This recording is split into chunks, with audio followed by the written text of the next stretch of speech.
Howdy, folks. Let's see, bring the chat up here. Are we good? Launching the stream, get some people in here. Hold on a second. Make sure everything's working on Facebook and YouTube.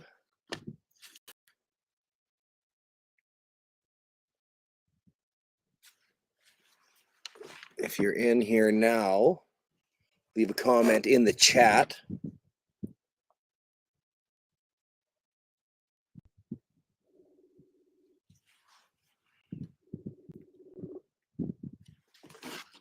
Yeah, buddy. Hey, Sam, can you see me on your end? Yes, I can. You can hear me? I can. All right, I'll bring you on in about a minute or two here. Yeah, no problem, bud. Okay, bye.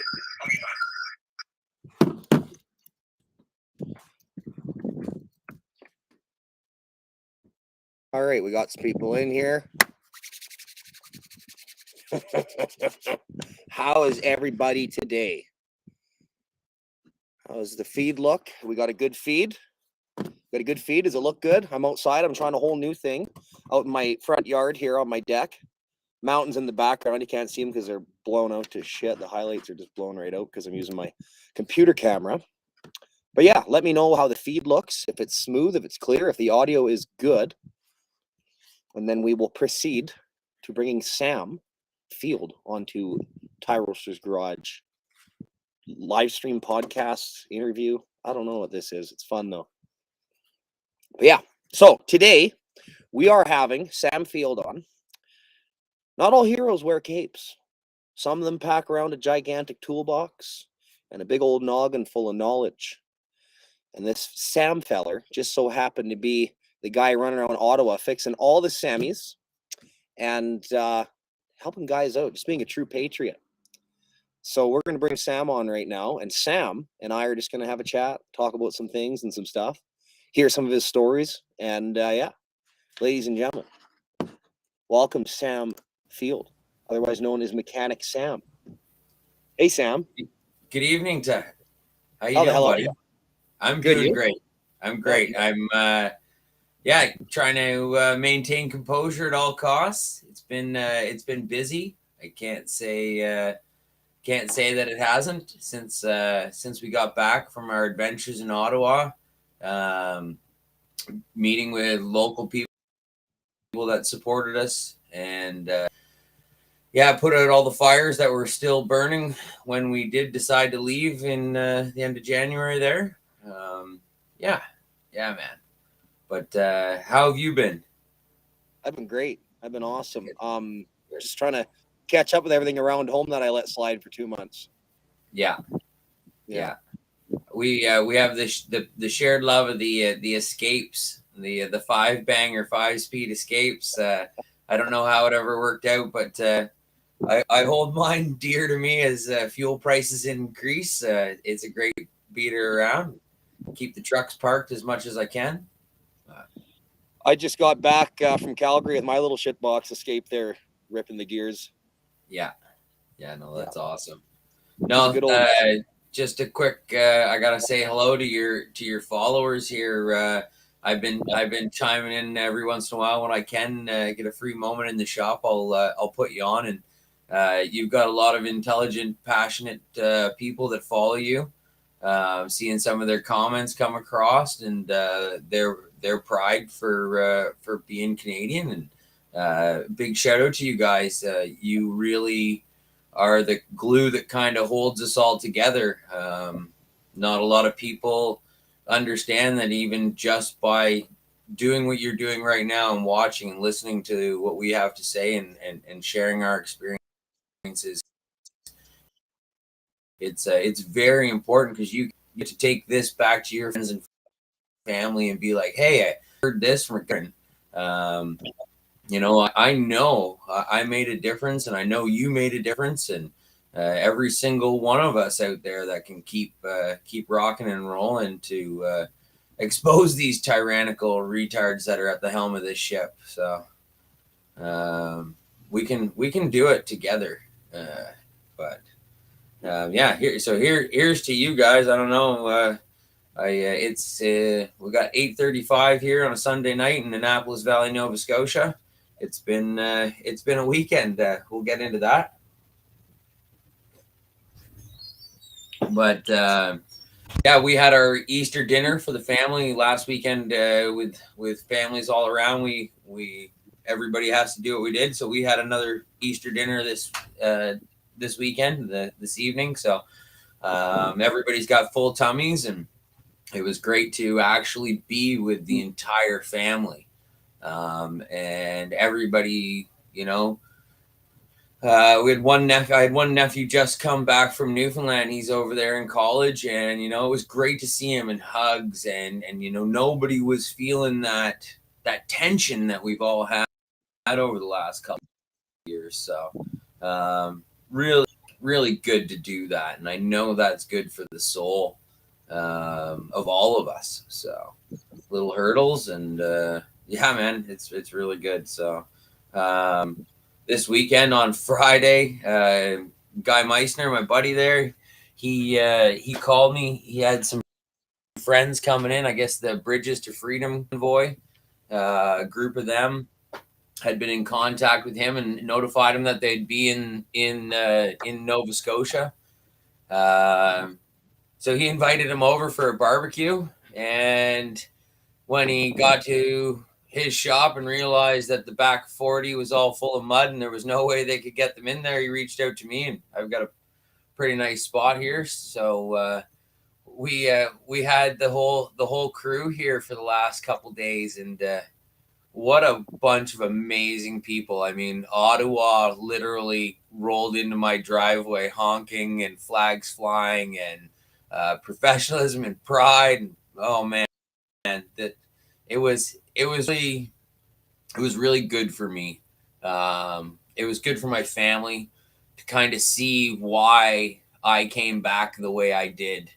When you experience people in love and passion like that, you come back and I've been pretty scatterbrained, trying to pay attention to everything and still take care of what's got to happen. But yeah, those boys were something else, I tell you. The Norms. So big shout out to those guys for stopping into the valley and spending time here at the farm. And we got some oils changed and some trailers fixed. But yeah.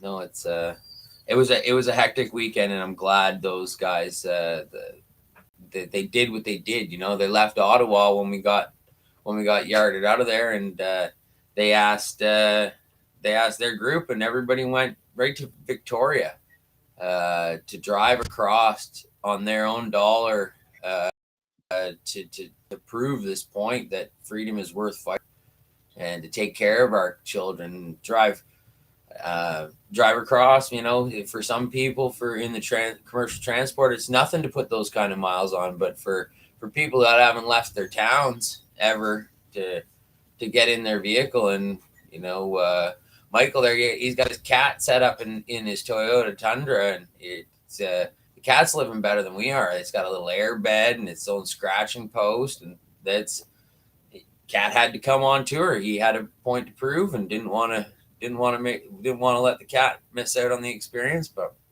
And then to drive all the way back across Canada, it's like, we're talking 7,000 kilometers to put on these vehicles, and some of them, they did it with all their heart, and had good people along the way keep them going on a good mission. So yeah. Good night, Harrison.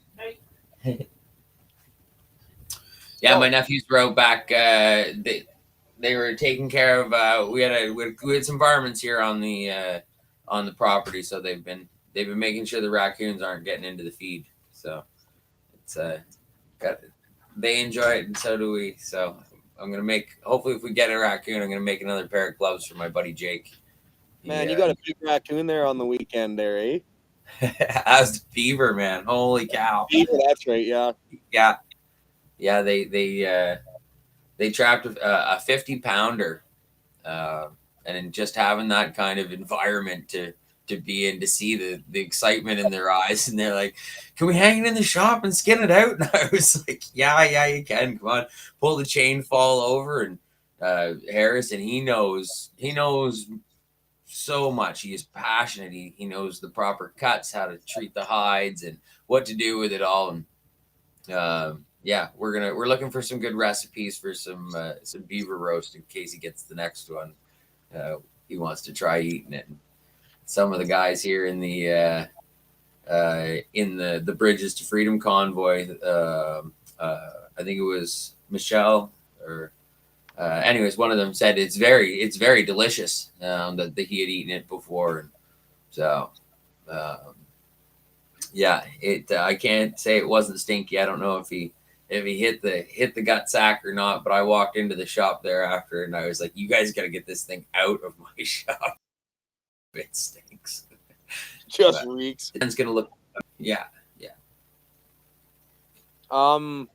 Yeah, Nova Scotia sounds like a wild place. Like, you got all sorts of creatures over there, eh? Yeah. There's as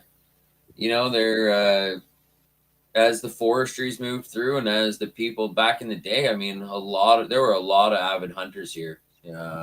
We're in prime apple orchard country here. So right now, all the farmers have these huge high gates around the orchards. Oh, clipped out there. There you go. You're back. So yeah, back in the day, they used to be very well fed, so they knew where to come. And yeah, I personally can't eat venison, but there's lots of it around here, so it's good to keep the boys out of trouble and practicing safe firearms handling techniques and just the excitement they get about it, the whole thing. Harrison and Wyatt, they've got tree stands around and they're right into the whole aspect of it. So I can't help but encourage it, because if anybody wants to be passionate about something, if you're doing it right, have at her, right? So yeah. So let's get into it. You went to Ottawa. You repaired semis in blizzards and all sorts of shit. Ran around like a chicken with your head cut off. What inspired you to go all the way to Ottawa and to specifically go there and work on these semis, Sam? Well, you know what? I don't even really know. It was I was working in my shop. I've got a full repair facility here on the farm. I'm a licensed technician. I'm a provincial inspector. I plow snow for the Department of Transport, TIR here in Nova Scotia. I do. I'm a provincial snow fighter. Take care of the federal highways out here, and I've been doing that the last 6 years for the province. It's a schedule of 2 weeks on, 2 weeks off, or 2 weeks days, 2 weeks nights. Sorry. And in the nights, if there's no snow system, you don't have to come in. So you're essentially on call and you have to get into that rhythm. So it works out good for me to always have a project on the go here at the shop. And, anyways, I spend time out west in British Columbia. My wife has a horseback riding business. We do guided trail tours in BC throughout the summer. So we flip-flop back and forth while the kids are in school, and then one of us is here, or one of us is out there with the horses. I got I've been sitting in the shop and I researched, and I'm a bit of an educated guy. I like to find it out for myself and make my own decisions, and none of this narrative set easy with me. The whole it's from the get-go. Telling the churches you can't congregate, and the separating us from each other, and limiting the speech, and just forcing this narrative and what's going on. It just didn't sit with me, and it was a serious gut feeling.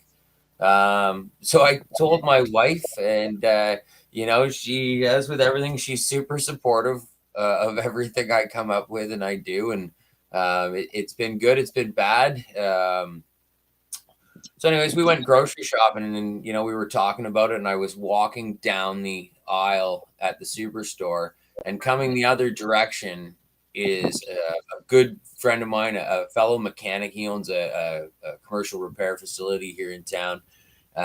His wife is walking the other direction, and I'm eyeballing the cart. And I'm like, Mariah, what on earth? What are you getting ready for? And she's like, oh, Andrew's going to Ottawa with the trucker convoy. And I just like, I looked over at Tamara and I was like, oh, honey, this is definitely happening. And that's, that was the pretty much 2 days before we left. It was, I just heard there was the movement. They were coming across Canada. I was following it. Then I heard what was going on, and it affected my life. I was threatened with the job. Being a provincial employee, I fell under the mandate, so I had to, take the shot or become unemployed. So I held off as long as I could. There was some peer pressure.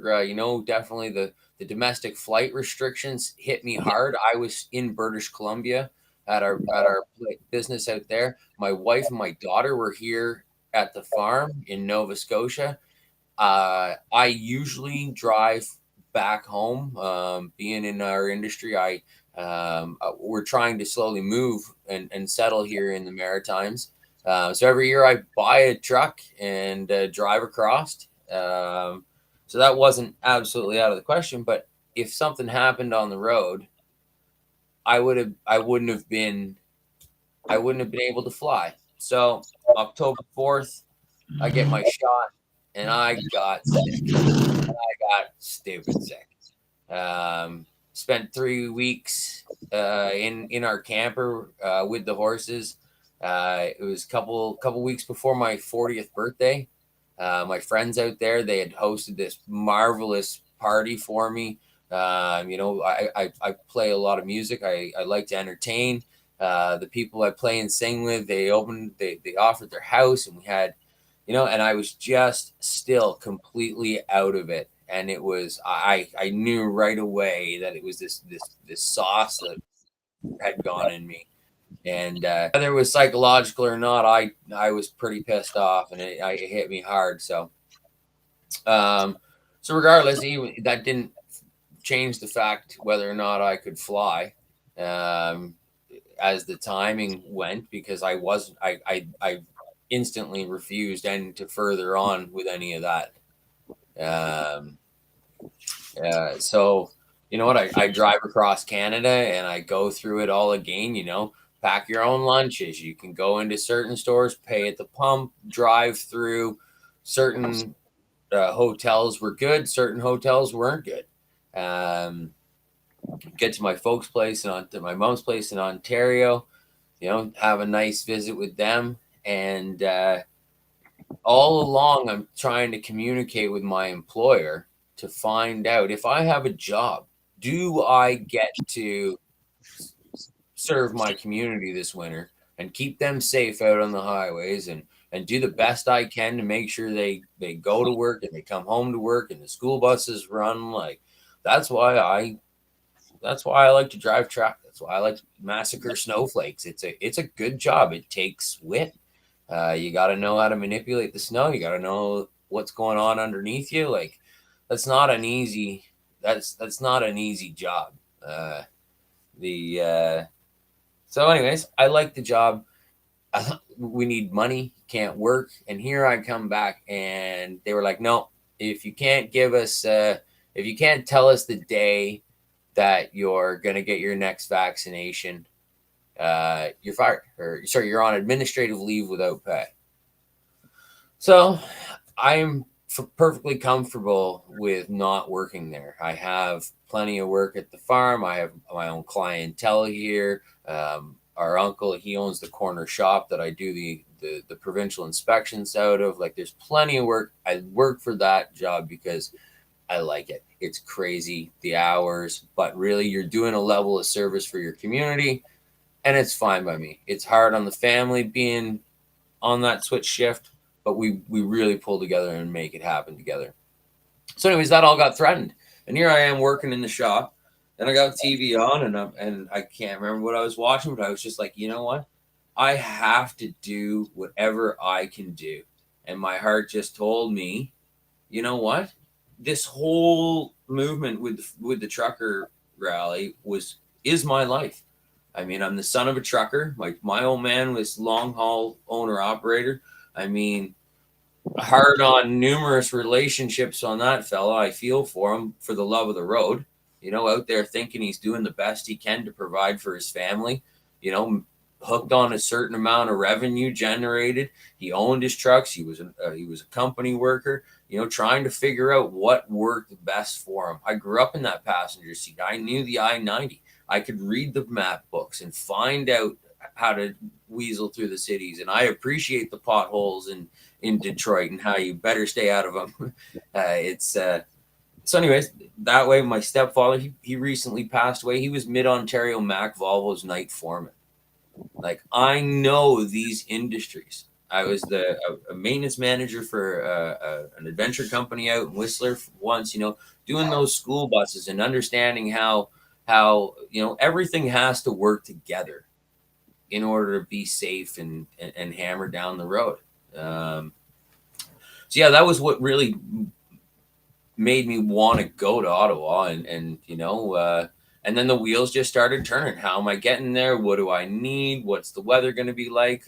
You know, I live on Weather Canada app or you know, Canadian Weather app because of the job. I can see that I know how to read it and saw the systems. We put an oil drip stove in the toy hauler. We gutted it. We put folding workbench, little, you know, every generator that we had on the farm here got the oil changed, the spark plugs, and you know, the best foot forward. What do we need? What are we going to be getting ourselves into? And we weren't I wasn't half prepared, but I was there.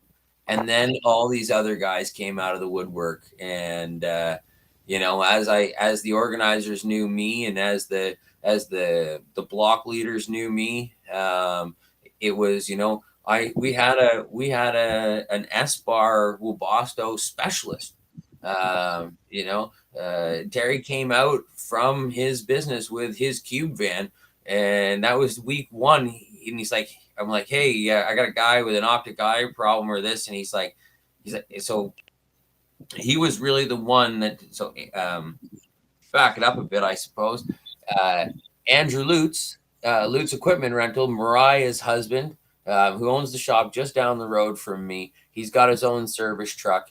Valley Flatbed, Dan Bassinetti, and his brother Jesse and Jim and Thomas and Andreas. These are Valley Flatbed, and these guys, two of the boys, the brothers, they're from a European country. They were raised in communism, and they made it very clear to us while we were fixing those trucks in that shop exactly what was coming down the pipe. And they're like, Canada's the last place. Like, we can't run away to any place else now. Like, we brought our families here, and we're raising our families here, and it is very important that we follow through on this. And so we you know, like-minded people, we were talking, we were making the best of the conversations and keeping our cool about it. You know, nobody was going to win if we lost our minds. If it got aggressive, that was it. We were we would have lost. So we see Mariah, and I get home, and it was on. I mean, my Dodge truck, a 24 valve, 2005. I put an oil pan in it before we left. We were coming home. Tamara and I went to haul hay, and I'm sitting there in the parking lot of the Irving, and I'm looking underneath the truck, and I'm like, honey, I got to put an oil pan in this thing. And she's like, what do you mean? I'm like, yeah, I got to pull the motor out of this truck in the next couple of days, swap oil pans amongst the service and everything else, because I'm not going to sit there and idle for an unknown amount of time. And I don't want the trailer covered in oil. And for, you know, it just had to be done. So load the fireplace, get the truck in the shop, get it to thawing, call CarQuest, get a pan coming, yada, yada. You know how it goes. You know, a little Egyptian to try and get it up with, you know, it's not a 4-cylinder Metro motor or something you can lift under your arm. big, heavy, thick boy. Yeah. So it, yeah, knock on wood, that truck was bang on for me. It didn't let me down. I mean, you and I moving out of town when we got the boot off Wellington, trying to get out to that farm. I mean, that truck was spooled up, four wheel spins trying to make it up that hill in rush hour traffic. It was so icy, eh? That was nuts. Oh, buddy. Memories I'll never forget, right? But hey, I got to. I think I got to move my computer over here. I'm gonna mix a whiskey. So just keep telling your story, and then I'll just move around. Then I'll be in and out. you do what you gotta do. Yeah, I can hear you the whole time. Keep talking about the. Okay, well, thanks everybody. And yes, my wife can definitely throw her own bales. She's badass. That's her 100%. And I wouldn't be me without her. To know in my heart that when I left, everything I did from the time I decided that I was leaving was to prep these girls to make sure that they were going to be okay. And that in my mind, when I was running around in Ottawa doing what I felt I could do there, that they were here okay. You know, they weren't running out of furnace oil. We had a deadly stash of food. You know, we burn wood furnace. We got a Lunenburg foundry furnace in there. You know, Tamara does most of the wood. Like, I'll bring it out of the bush. It's her thing. She loves to chop it, stack it, haul it in. It's the best CrossFit that you don't have to pay for. It's hard on the body and dirty. And anyways, yeah, together we do stuff like that. And so mentally, I was good knowing that they were okay and that I could do the best that I could do out there and not have to be stressing. And it was a big concern of a lot of my family. You know, how dare you get back home? What are you doing? Enough's enough. You know, as I'm sure everybody listening has had some harsh conversations with some good people in their families, trying to just let them know what's going on in their minds and know that it's okay to be scared and of what's going on and not yeah. Very nice place.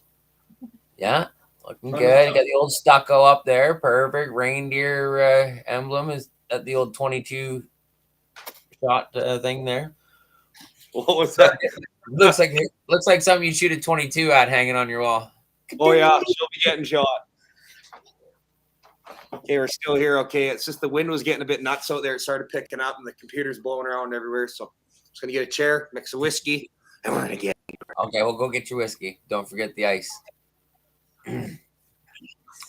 Yeah, so yeah. Anyways, in one of my trips back and forth Canada, I bought this enclosed trailer. It's a converted toy hauler. So I bought him off. He's a plumber, and he just bare bones. There's no cupboards. There was no nothing.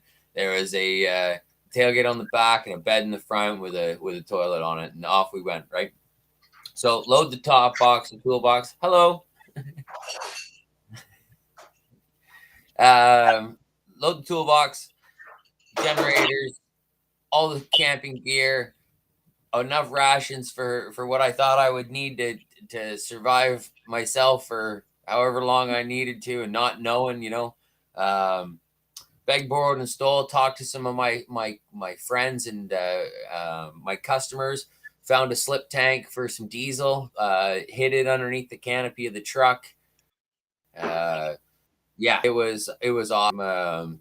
Last fall, I bought one of those diesel. They're like a bunk heater, cab heater, the Amazon, $250. We rigged that up.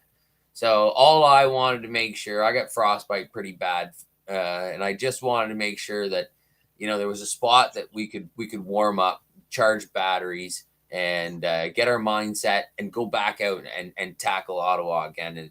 And we sure did. I underestimated the trailer. My brother-in-law, we started the whole project. We put the chimney in, we cut the hole in the window in the back, and I come downstairs with this rickety old, it was a barn heater there, a cylindrical barrel with a slide top on it. And you just for keeping the chill off, not necessarily heating yourself.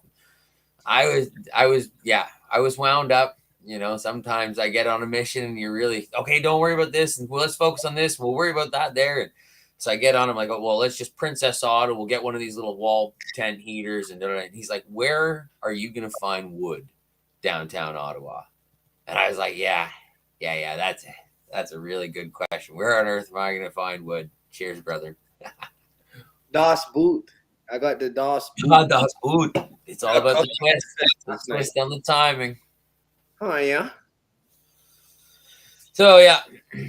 Anyways, Tamara and I are hauling hay, and I'm waiting for her. She's talking to our friend the farmer. He's an awesome old fella. Loves to yarn. Captain Jack, nice to see you. He so she's out there talking, and I'm flipping through Marketplace, and there it is. Napoleon oil drip stove, make an offer. And message the girl, and she's like, I don't know anything about it. It's dusty. It was in the house when we bought it. I'm like, is it still in the basement? And she's like, no. My brother and his friends brought it up to the garage. And I was like, well, that's a bonus right there because they're heavy. So make the deal.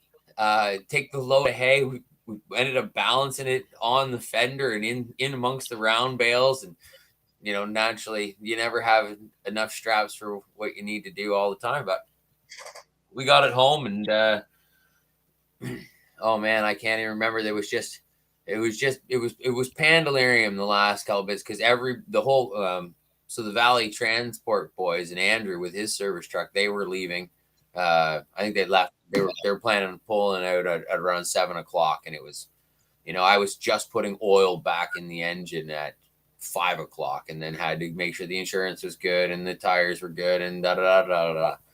So my brother-in-law, leave it to him. He sets this oil stove up, and yep, awesome. High fives. Off we go. I'm like, this is gonna be it. My other brother-in-law shows up with a reclining chair. It tells he's got this reclining chair. I'm like, okay, well, let's go get it. We need something to sit on. And that was Jake's throne for the entirety. Anyways, it was a mission right from the get-go, just getting that trailer going. So hammered down. You know, I pulled out at 10:00. I was on the 101, and I didn't know what to expect. I kissed the girls goodnight, hugs and love, and headed off by myself into the darkness. It was brutal cold. Oh yeah. This is what I got here.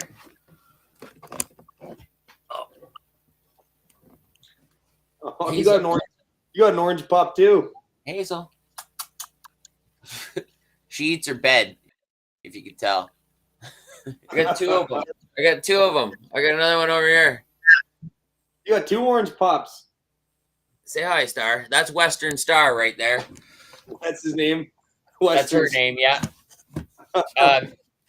So Hazel had 10 pups, and I named them all after transport trucks. We had Hino, Freight, Volvo, Pete, Mac. We got them all.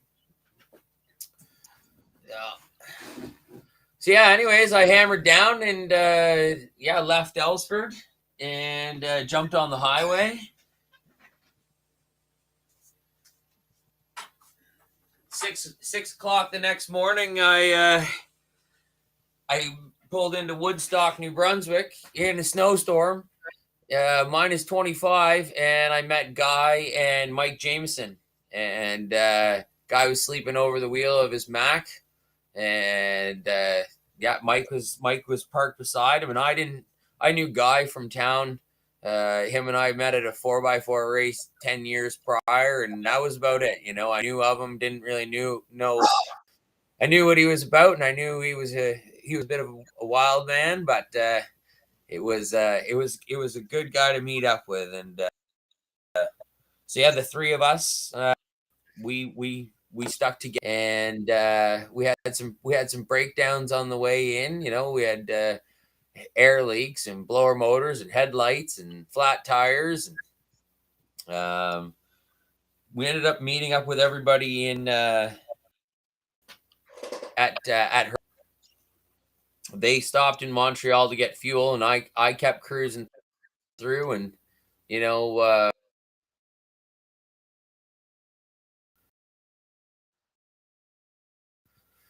we started to get into Montreal. The people were on the bridges, and it changed me. Like there was the odd flag and the odd toot of a horn coming in there, but then all of a sudden I went underneath those bridges, man. And the closer I got to, well, it was dark when we came through, or it was dusk by the time we finally got through Montreal.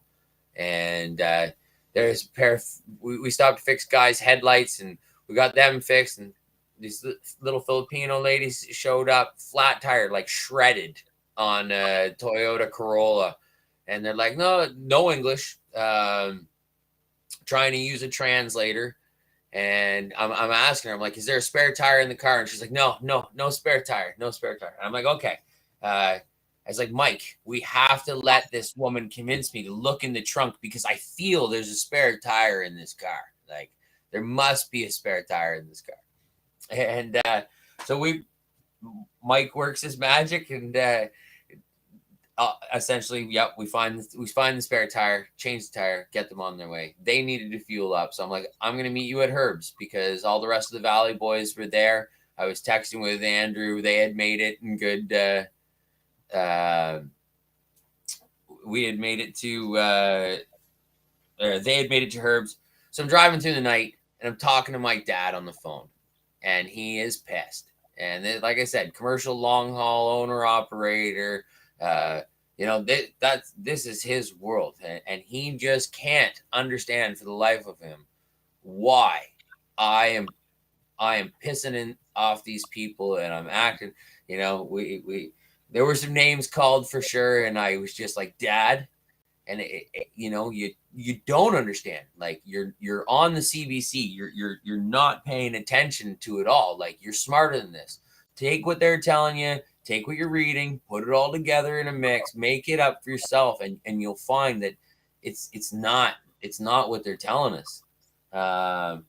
So anyways, him and I are in a heated conversation, I'll say the least, and I round the bend, and they had the whole mill set up at Van Cleek, and then Herb's truck stop, all the lights going and fireworks, and I was like, Dad, yeah, I'm done with you right now, but I'll call you later. But I got something important to do. And I hung up the phone. I was just shaking, like jitterbugging. It's like, didn't know where my mind was. Didn't know what I was going to expect. Thinking that at any given second, any one of these 200 OPP officers or RCMP officers are going to yard me out of the truck and arrest me and seize all my stuff, because that's, everybody that called was just the fear mongering that they were giving us. It was like, you're gonna get in trouble and you're gonna get shot and this and that. I'm like, come on, guys, this is Canada. We really love too much for this nonsense. You can't. Don't paint us with this picture or this brush. We've got this. Anyways, I pulled in there, confused, cold, tired, freezing cold. And I pull in the driveway, and the first man I meet is Herb, the guy who owns the place. And he pulls right up in his truck with his lights going, and he introduces himself. And I'll tell you, the biggest thing for me was the professionalism in Ottawa. Everybody that was actually involved, and I mean involved people with this, had nothing but professionalism throughout. It was just the best. They were playing their best hand. There was no question. So he had everybody lined up perfect. He had every aspect of it. If you needed anything, he was ready to help you. Make sure it just kept all flowing. But the guy works in emergency services. I work with those people on the highways when we're out there. There is no room for failure. When you're dealing with people's lives and you're dealing with a bigger show than most people understand, that it pays to be prepared and not lose your shit. And follow through. There's a great one. Like, give somebody like, hey, can I help? Yeah, I need you to stand over here for the next 8 hours. And they're like, oh fuck, really? Yeah. the whole fucking 8 hours, like right there. Let me know if you need anything, but I need you there. And then people are just like, oh, well, I was really just, yeah, no, I got to go over here. Actually, I take that back. That sounds way too hard. And it's like, well, no, this is what's got to happen right now. It's gonna suck. We have to do stuff that ain't easy and it ain't cool, but it's gotta happen to succeed. Like, so anyways, that was my thing with Herb. I got a deadly quick video, got the t-shirt. The first meal I had, greeted by a maskless waitress, which I assume might have been his wife. Like she ran that spot for sure. She was held in high regard by the employees, and you know, so I went in, got a meal, fueled up, went out to the trailer, and I'm like, well, let's see if this oil stove will work. Let's see what's going on. And that was when I got to learn how to rebuild the carburetor on an oil drip Coleman stove, or the Napoleon stove.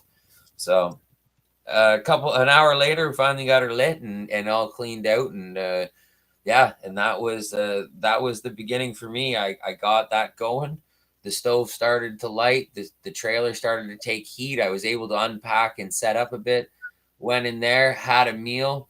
The other patrons of the restaurant had the jukebox cranking. Definitely some tasty beverages on the go. I sat there. I had a Montreal smoked meat sandwich and a cup of coffee. Yeah, warmed my soul right up, man. It was an absolute treat to be a part of that. So yeah, and then we slept. We all got together, and we the next morning, we followed direction like we were asked to into Coventry, and there was that was. It was awesome seeing those people, to know that there were thousands standing out there in the cold with us. The dude he had a hay wagon filled with pallets, and him and his girlfriend or wife were sitting up on the stack of pallets, and it just said "Save Canada" right across the whole pallets. And I was like, that dude's ready for a party. Like, that's a pallet fire for at least 2-3 days. Like, and he brought his couch. Like, I wonder how big his cooler was, but he knew he could save Canada right there. He would just wheel that thing up, and it really would. He would have saved a bunch of us for a couple days, right? Yeah. Yeah. So one of the funniest memories I have, and I'm sure a lot of people in here remember, as people have actually already mentioned, was when we were on the final stand that day, just off Banks in Wellington. And the horses are all there, and you show up with a fucking toilet paper roll soaked in coyote piss. Yeah. And you scared the horses away. That was like out of a fucking 80s movie or something, like some legendary Burt Reynolds movie or some shit. Oh, man. I'll never forget that moment. I'll never forget that moment as well. All the horses turn and run away. They're like, what the hell? Well, we saw it, right? So it's like we could talk for hours on this, and the people I want to thank, and the people that contributed and just threw down. But Brendan Addison, First Nations, Manitoulin Island, fellow mechanic, BAM Mechanical. This guy he's awesome. I'm so proud that him and I have a brotherly friendship now. Hope to know him till the day I pass. But anyways, yeah, we were talking about it, and I'm just trying to pull up there's naturally pictures and such. I don't know if you guys will be able. Can I zoom in on that? Hey, if there's anything you want me to bring up, I can go to a page and I can link it right into the live stream here if you want. Yeah, okay. So there's Brennan, and that's us dosing the toilet paper rolls. I'm like, dude, what can we get to deter the horses? Like, how, like, we're like, this is nonsense. And when I met Tamara, she had 41 horses, and she ran it all by herself. She loaded her own feed, and she did the tour. She had a great group of employees that did the rides, but for the most part, she did every ride. She greeted the customers. She handled her whole herd. So, I've been around horses for a couple of years now. and he's like, he just looks at me and he's like, coyote piss. And I was like, dude, he's like, yeah, we'll just spray it on the road. And I'm like, no, dude, let's saturate shit tickets and I'll just walk through and fucking douse the streets. And Sharon Taylor, she was on our block. Her escape, she was a roommate. She got diesel in the car and she ended up staying with us in the hotels for a couple nights, and I ended up getting her rides back home, and Sharon was amazing help to us. So her and I, when we approached Bank Street, where you were at the pole, we walked up and I could see the horses up on the corner. I was like, well, Sharon, we're really going to find out what's going on here. And we were walking down and she's like, hang on, please, please, please. And just before Bank Street, there was a group of people there that had their tent set up and their barbecues, and they were amazing people. And they had, it was pretty much an everything store. Whatever you needed, they would cook, clean, whatever you needed. They were an amazing haven. And Sharon said, these are my friends. I want to stop and put some around here. And I was like, no problems. And then all of a sudden I could see the horses getting closer. And I was just like, Sharon, you got this? And I marched up that road. And and I was just taking pinches of it. And people like right to the front, right to those beat cops. Like, I didn't give a shit. I wanted it to work. That's all I wanted it to do, man. I thought I had a tool, and the only way I was going to get the tool to work was get it on the ground. And we did it. And I was just pushing people through, and Alexa was there. And I'm like, yeah, it's coyote piss. And I would stare at every single one of the cops, and I'd look them in the eye. I'm like, yeah, it drives the horses fucking nuts. And I'm like, and you would just see them. Oh my God. And like, just fucking shit tickets. I didn't know you were saying that to them. I didn't know you actually told them. And right over their shoulder, the wind changed, and those horses were gone, dude. I saw you, and I'm sure if your people were watching that, I didn't know how happy I was, but I felt pretty damn happy. I'm sure it was gonna. I'm sure it was. People caught on to it live stream. I couldn't believe it because I didn't know how good the feed was or the audio because it was so loud. I didn't realize people actually heard you in the camera. Like, yeah, he's going to do the horse piss thing. Then everyone's like, oh my God, the horses ran away. You know, there's like 7,000 people watching that stream at that moment too. Well, hats off to Brandon Addison for going to get the coyote piss, and coming up with that. And that man is Like I said, every single person that I was graced with the pleasure of meeting out there that actually came and offered help and opened their hearts and opened their mind and opened their souls to me to help. Like, they saw what I was doing and they just wanted to be a part of it, and I needed their help. I'm not afraid of delegating. My mother you couldn't come into our house and Mom would be like, oh yeah, take your shoes off and dinner's ready. Oh, by the way, take this over here and do this, and don't mind doing this. And it's just like, when you're on the farm and if something needs to get done, it's like, ooh, hey, would you mind running to the store and getting milk? And she just throw you $5. She didn't even catch your name. Like, you're coming back here, right? Okay, yeah. Go get some milk. So that was the world we were raised with. Everybody's they're here to help. And I like, give me a second here, but like, yeah. So we got to go way back. Like, so just, there's a couple things I want to say about Coventry, right? Like, when we were waiting at that exit 113 to get off, and the radio chatter and what was going on and who was pulling the strings and who was telling us to go where. And that radio came on, and the French boys, they said, downtown is not 113, it's 118. And I watched these skateboards, these beautiful, beautiful trucks, and they just went right out of the line, and they grabbed gears and they headed downtown. And that was your frontline boys, the ones that were parked there. And I don't know who they were. Like, I think I got it on video, but I know that they were flatbed trucks with wooden signs on them. And they weren't having anything to do with being told what to do or where to go. right? And that was pretty much the whole purpose of who we were and why we were there.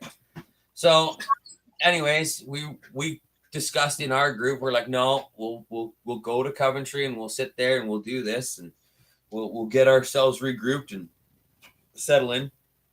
So we pull into Coventry, and we all get lined up and we're all tucked in and not knowing where we are or what we're going to do. And I'm like, why can't we be downtown? Like where? And then Guy shows up, and then he shows up with these two guys, and they're buddies from the valley here, and they just jumped in a pickup truck to come. They wanted to come and see it, and then turn around and head home. And that was when I met Darcy Clark and Jake Spinney. Guys like, Sam, get in his trailer, because it was minus 25 in the parking lots, and the trucks were all on high idle, and people were frozen. We were trying to talk, and they're jamming the CB radios, like the Child's Play that was put on by the RCMP, like so pathetic.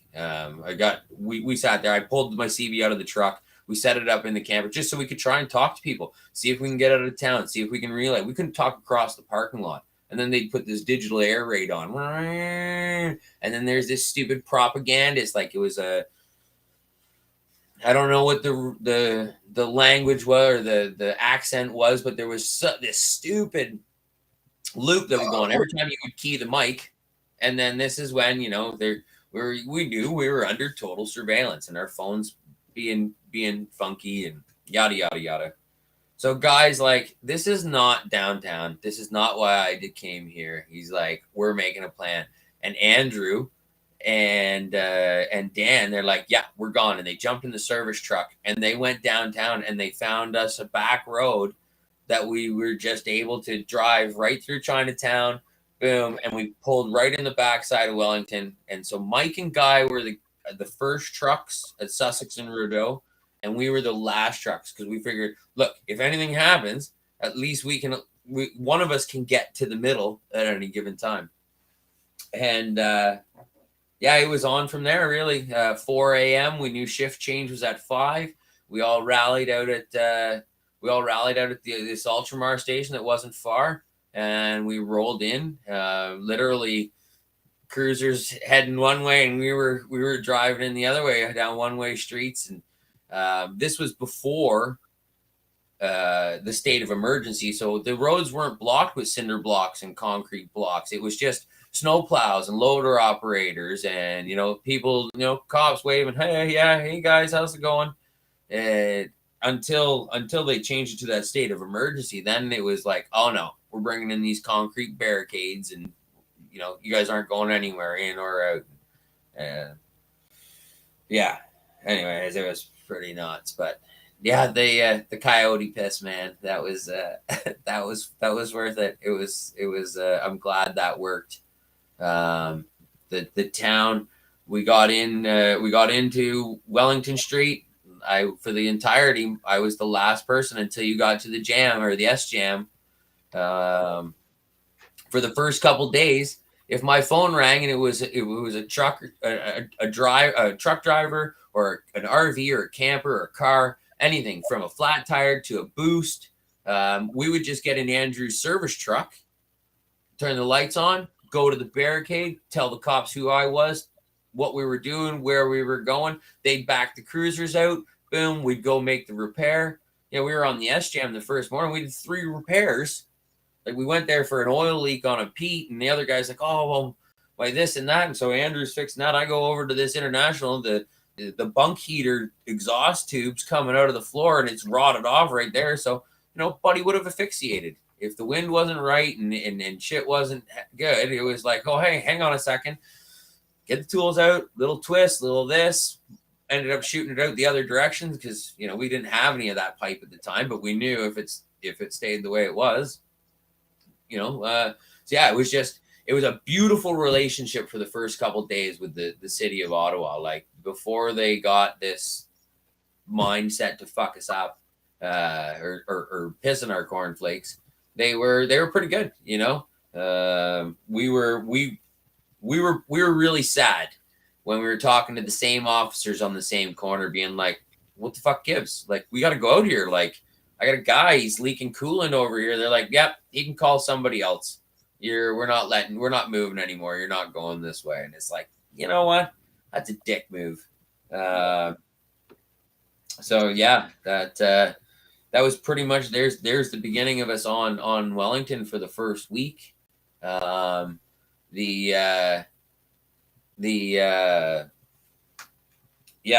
fuck, man. I tell you, as it goes, here's the realities of it. The stressors at home and the pressures that people were putting on people that were on the streets. That was painful. It was disgusting how some people, chose to make other people friends, your friends, your family, like seriously go out of their way to make your family uncomfortable for you participating, threaten business, ridiculous, disgusting.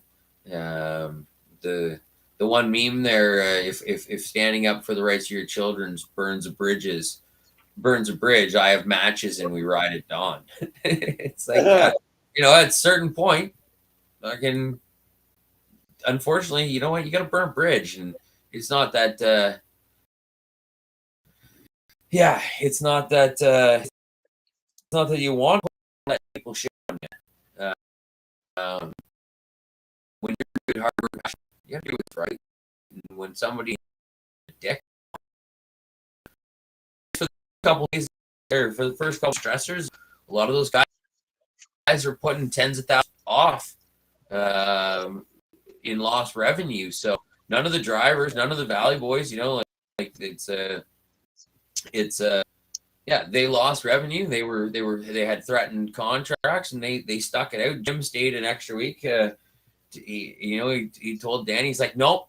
So there's a Valley flatbed. There's a beautiful red flat top Pete black top, and hats off to Jim. And he stood with and Thomas and Manuel. Those boys, they held the end, and then they left. They had to go, or some of them had to go. Not Jim. Question. So you had mentioned tens of thousands of dollars in revenue. So I would imagine for a smaller company with one truck there, I could see at least that. And then now you got to imagine, would you not say the bigger companies, like one guy had 12 Sammys there, that one fella. Like, Can you imagine how much revenue he lost? Yonker. That's right. Was that who it was? That's right. Well, man, I know. I think as far as I can remember, I think the most I saw was there was Little Rock Farms out of Walkerton, Ontario. I think they had 4 or 5. Yonker, they had a bunch of trucks. Auto Trans, there were a couple Volvos. I think those boys, there was a couple of them, but so for Daniel to pull 5 trucks off of the road, or 4 trucks and a service truck, or the lost revenue, that's a hard conversation to have with your partner. Yeah. And they do flatbed work, so I mean that's specialized work. Those loads over width, you've got to have permits.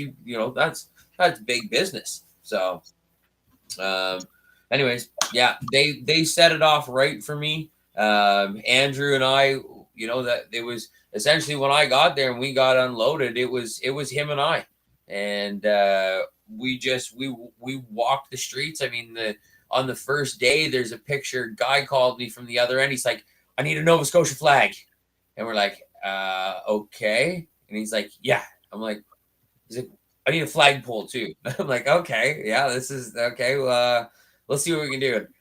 I had a 12-foot 2x6 that we had picked up at Coventry to make shelving over the heater to dry our gear out. And Andrew found that, and I had my Nova Scotia flag. I'm like, well, there we go. We got it figured out. So there's a picture of Andrew and I walking down. I'm in my coveralls, my my high vis coveralls, and I'm carrying this 12-foot flag with the Nova Scotia, or this 12-foot pole with this Nova Scotia flag on it, and it's it's fucking awesome.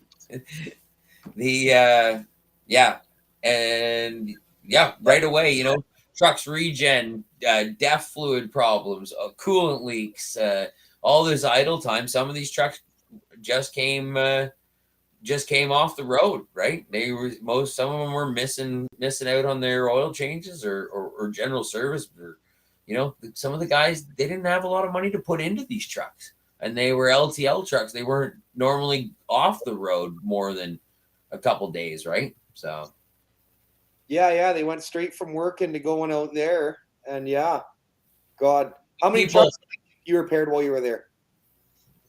Oh man, how many trucks did I fix? I'd say probably like, I've got at least 20 videos. I tried to do a live with, as I was going out, as I'd get the call and we'd get all bundled up and suited up. It was like, okay, you know, talk to the driver, get his address, have him snap a picture of his truck and what he looks like, so you know who you're looking for. And yeah, I can go through. So there's at least 20 of those. The notebooks, I was running three notepads, and you know, there's the names. I bet you there was more than like 100 trucks fixed by the boys, or probably, I can't even tell you, man. I can't tell you.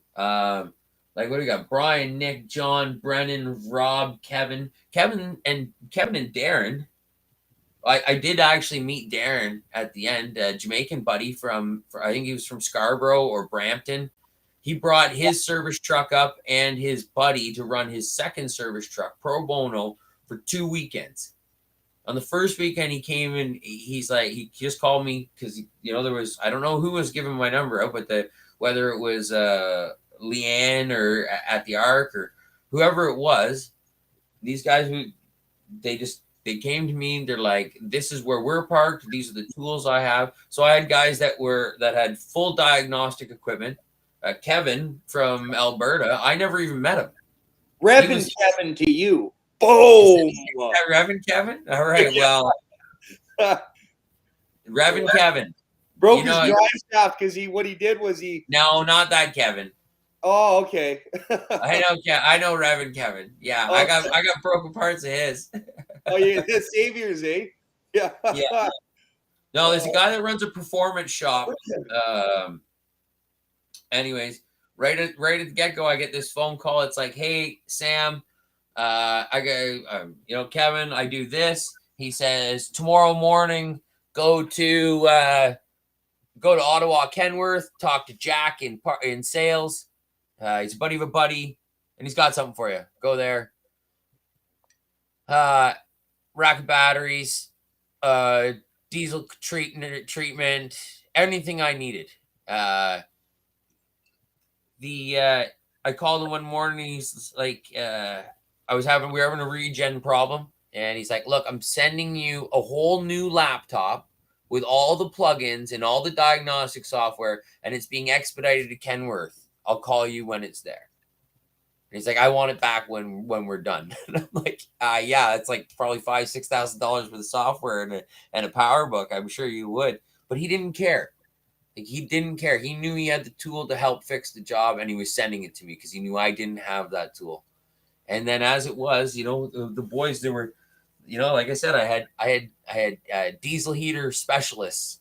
Terry, that was his forte.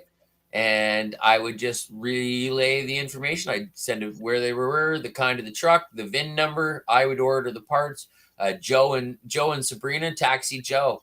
They were from Saskatchewan. Met them through the Bikers Church at Vanier with Pat, Melissa. You guys, like, talk about a support group of awesome. What they did for the people of the convoy is absolutely incredible. My heart goes out to them. I'm forever in debt. 24 hours a day, 7 days a week. If it was a bottle of vodka, or if it was a battery charger, or if it was running, you know, diesel particulate filters, this whole emissions thing and the clean energy and that the amount of fuel and service that takes on these new trucks is absolutely bullshit. The manufacturing cost of the DEF fluid, the jug, the package, it's all smoke and mirrors. Those particulates, the CFCs, they get out there one way or another. When they blow them out in the filter, it goes in the drain, goes in your aquifer. Like, it's not all that it's as it is, the blessing or it's not always as it seems. So those were the trucks that were broken. All the pre-07 trucks, they sat there, they revved their faces off. They didn't care. Look at Reverend Kevin. Look at what he did to that truck, man. Oh, like, God. He literally spit the drive shaft out, sheared 2 U-joints off clean. I've got him in the shop. Stationary. And then sat there and Jake blatted that thing for 3 weeks. Yeah. He was the most revving of all the revving. Yeah. But you know what? Somebody had to be that guy too. Because I was being this guy and I couldn't be that guy. And someone, I would have the been morale, that guy. I would have been that guy. If I had a truck there, I would have been revving the whole fucking time. Yep. And you know what? That's the thing to do in a time like that, because whatever we could do to help each other smile was what happened. The hugs, the appreciation, the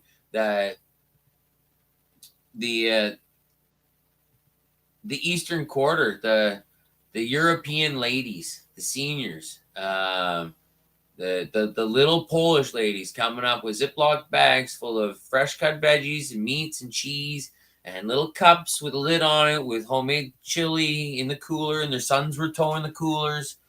And I mean, sons, these were guys were older than I were, but mom had them on the streets helping out. And they, it just explaining to you how important our presence was to them, and how much they appreciated us, and whatever we needed, they would literally they would be there for us as we wanted to be there for them, because, man, you have to excuse me. I do get lost because I'm trying to put this big smile on because I am excited. I'm very proud of what happened, but really, man, we're still getting shit on left, right, and center. The biker rally just got fucked over. Oh, I know, dude. I know. All part of it. Trying to be a part of the Veterans for Freedom banquet in Burlington on Thursday. It's brutal. Like, I don't know exactly what we're gonna do. Like, how can you sit there on the television and say how much you appreciate the free speech and truth and protests, and then the other way, like, just completely spend all of my tax money trying to destroy me? Like, more money than I will ever pay the government in taxes was spent to try and silence me, harm me, and my family and my friends. Like, what the fuck is that?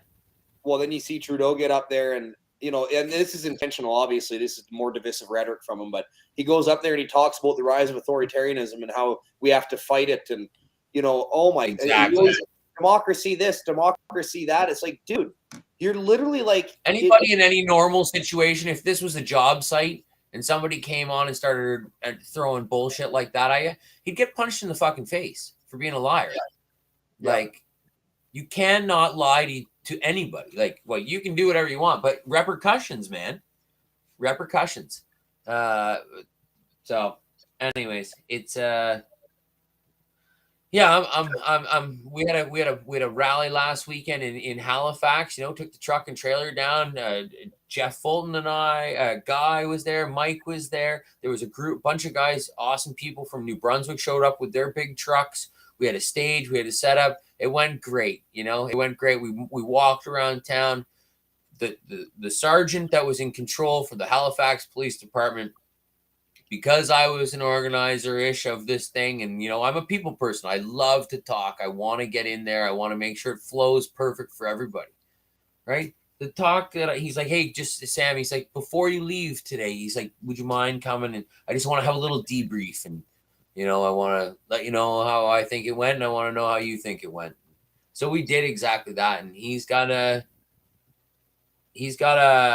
two young boys, 14 and 15. You know, they're he said he's absolutely he's petrified. It was his words, that of the division that has been created between all of us good fine people, you know. And here we were seeing it. Like he says, the guy that's sitting there on the corner for all of Jeremy McKenzie's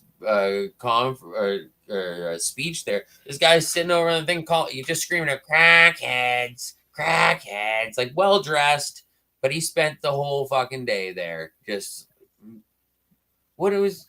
Do you think he was helping his side of the story? Like, dude, you look like an idiot. Like, who is this? Smart the hell up. Who is that? What? Oh, at the Halifax Freedom Rally, there was just a pedestrian, just some guy standing on the side of the road, screaming out "crackhead" at the top of his lungs as a counter protester. He's mad. Well, he's mad. He was mad at us. Well, he's mad that calling us a bunch of crackheads. Those guys get mad when checks run out, T. Well, and now there's the thing, right? So this whole standardized income, universal income, the QR codes, the vax passports, all this overreach that we're dealing with. Danny. Sorry, Kathy.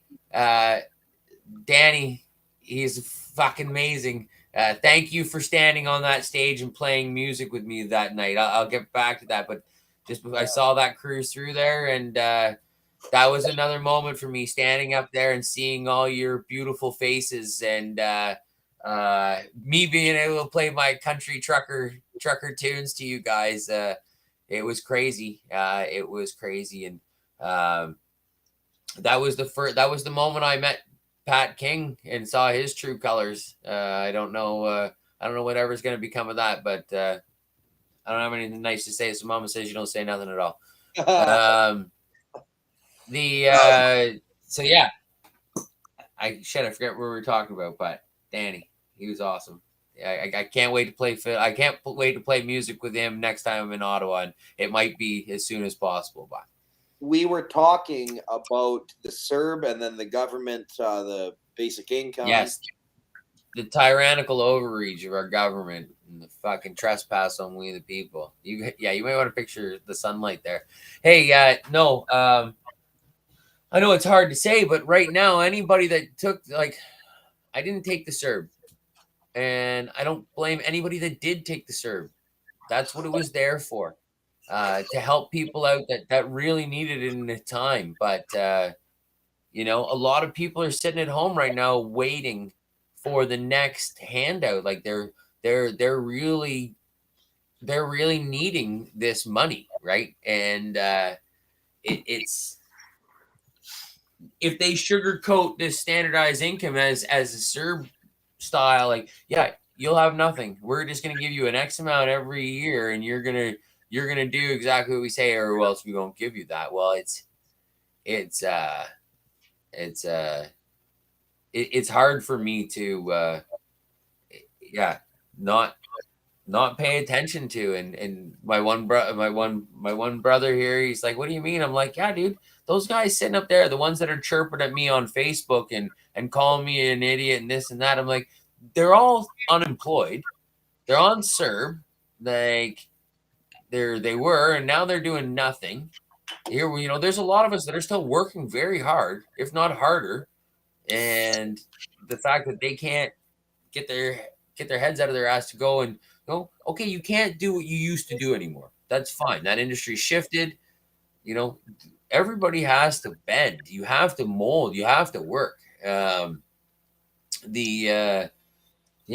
I have a lot of fear that as soon as they sugarcoat this CERB or the standardized income, that a lot of people are just going to jump right on it because they think they have no other choice. And you know, maybe you're right, but I don't know. I could sit there and wrap my head around what's right and what's wrong, but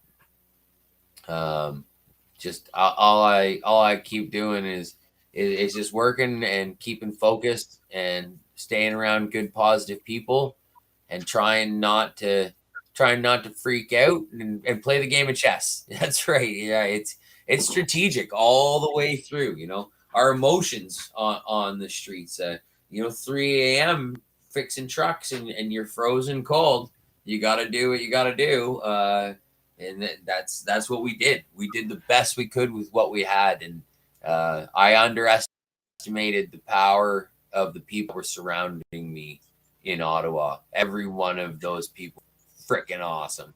And if they weren't awesome, man, did we remove them pretty quick. Like a couple people, I had a guy for the first week, he smashed on the door of the camper, woke us up, an absolute dickless wonder. I dragged him right up to the cops. The cops wouldn't do me. I was in my underwear and my rubber boots. Everybody's calling me Osama bin Laden. I'm like, dude, I was just sleeping. You just woke me up. Like, it's -20. I'm in my underwear and my rubber boots, and you just vandalized my trailer and the 2 transport trucks behind me. And when I saw the officer's expression, I was just like, okay, well, it's just a game of chess. I just got to know how you guys are playing. You got to move your camera or something. That's something on the sunshine. You almost look bandit, like. Dun, dun, dun. Oh my whole goddamn day. And someone was making fun of me for having sunglasses on while I'm inside the house. We're good. Yeah, sorry, I'm not reading all these things. As soon as if I start reading the comments there, I'll get sidetracked for sure. So I'm just gonna try not to pay attention to them. But I don't want to get sidetracked because I'm trying to keep it together and thank the people that made it happen for me. The mechanics boys, but so with having the trailer where it was, and I didn't know it, all the members of parliament walked by the trailer.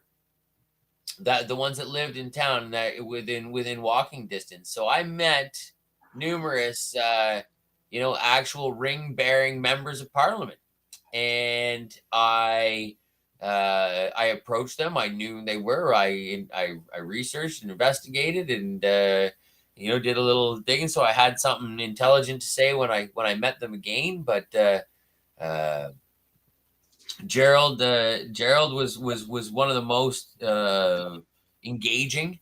He would literally knock on the door of the camper in the morning just to say hello and let me know what's going on, and see how the night went. And he'd go in and sit in Parliament and listen to the bullshit in there, and then he'd knock on the door again and he'd be like, hey Sam, you did this is that and that is this and this is what we're doing.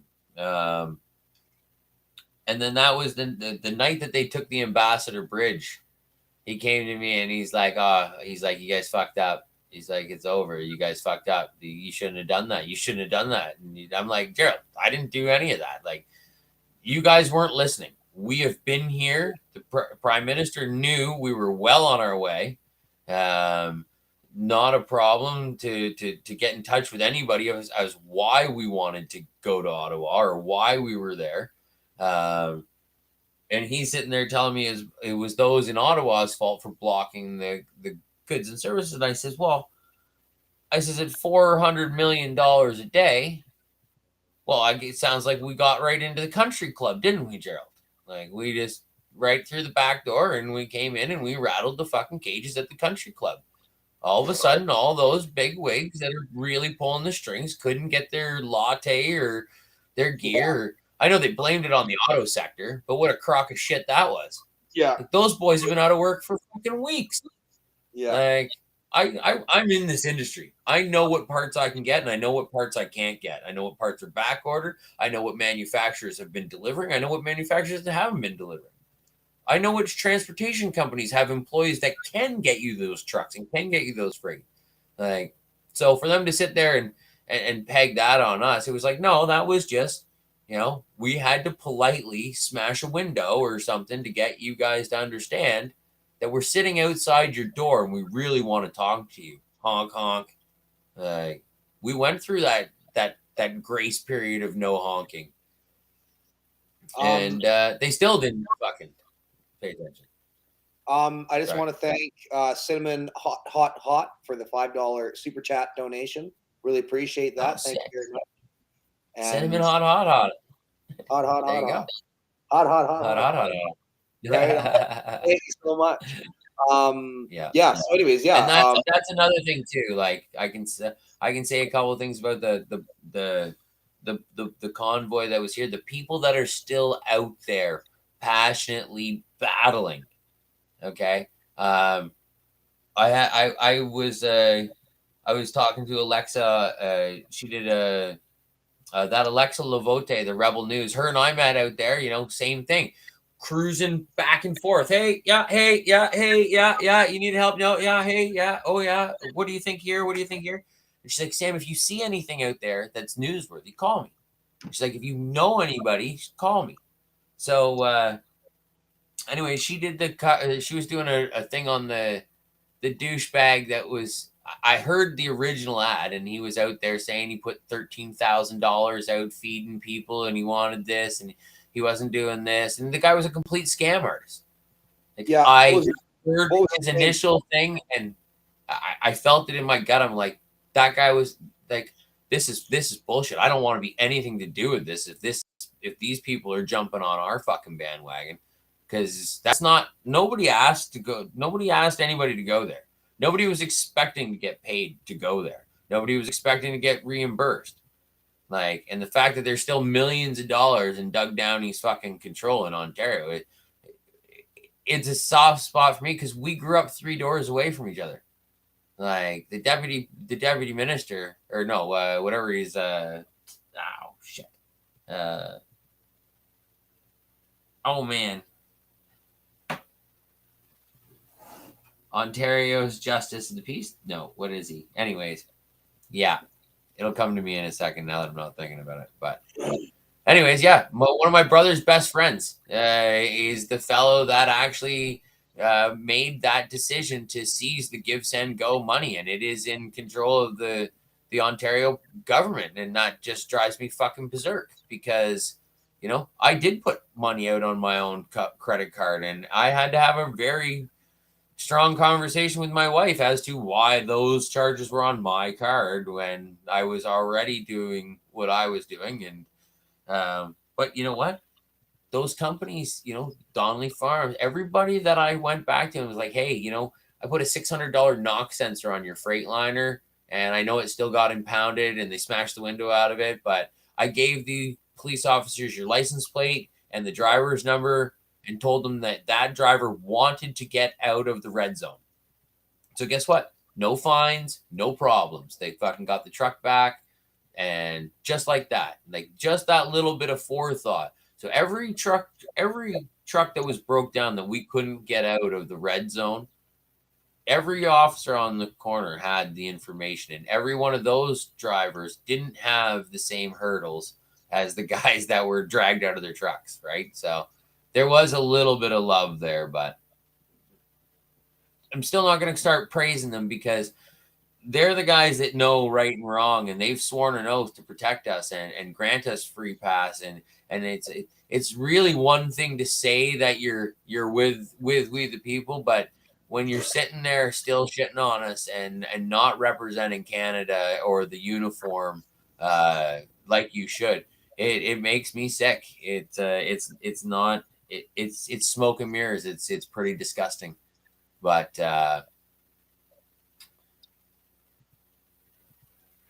yeah, yes, you're right.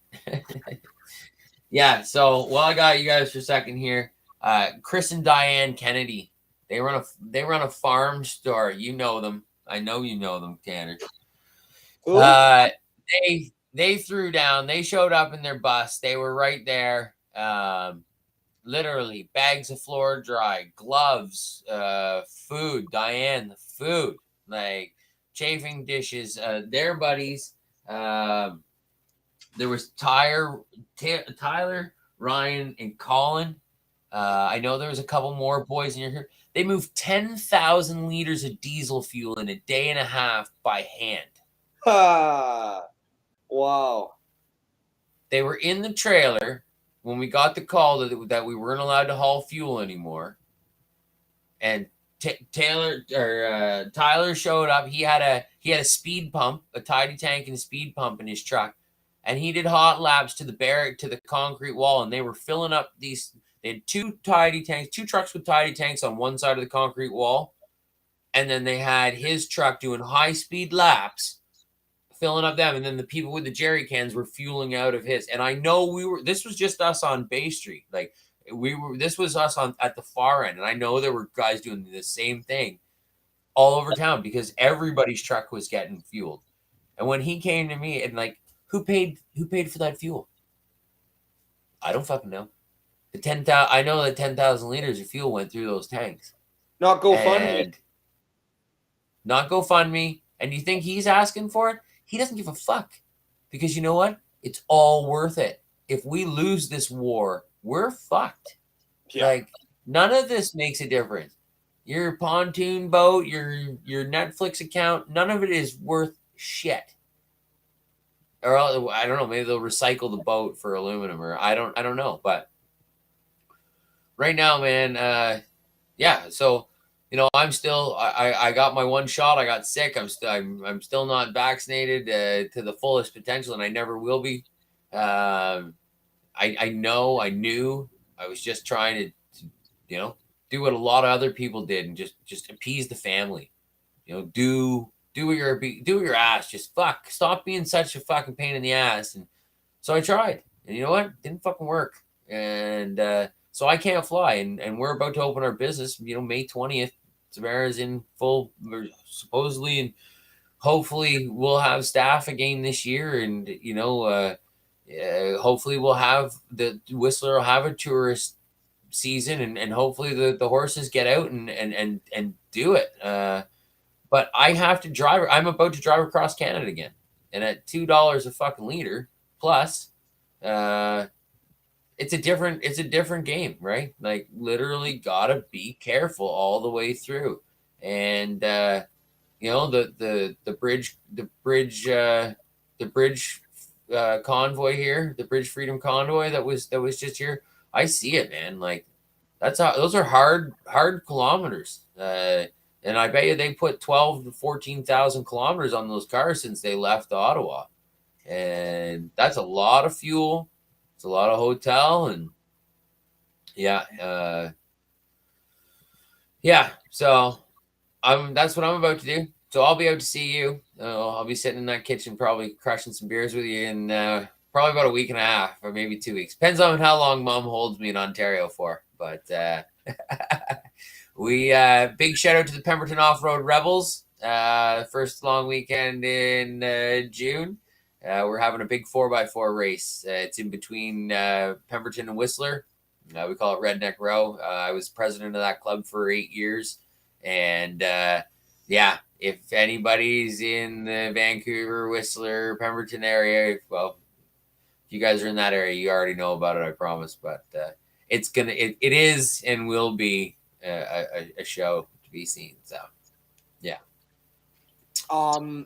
Gonna shout out a few more super chats. I play super chats. We got one from Anonymous. Thank you so much for $7.77 USD.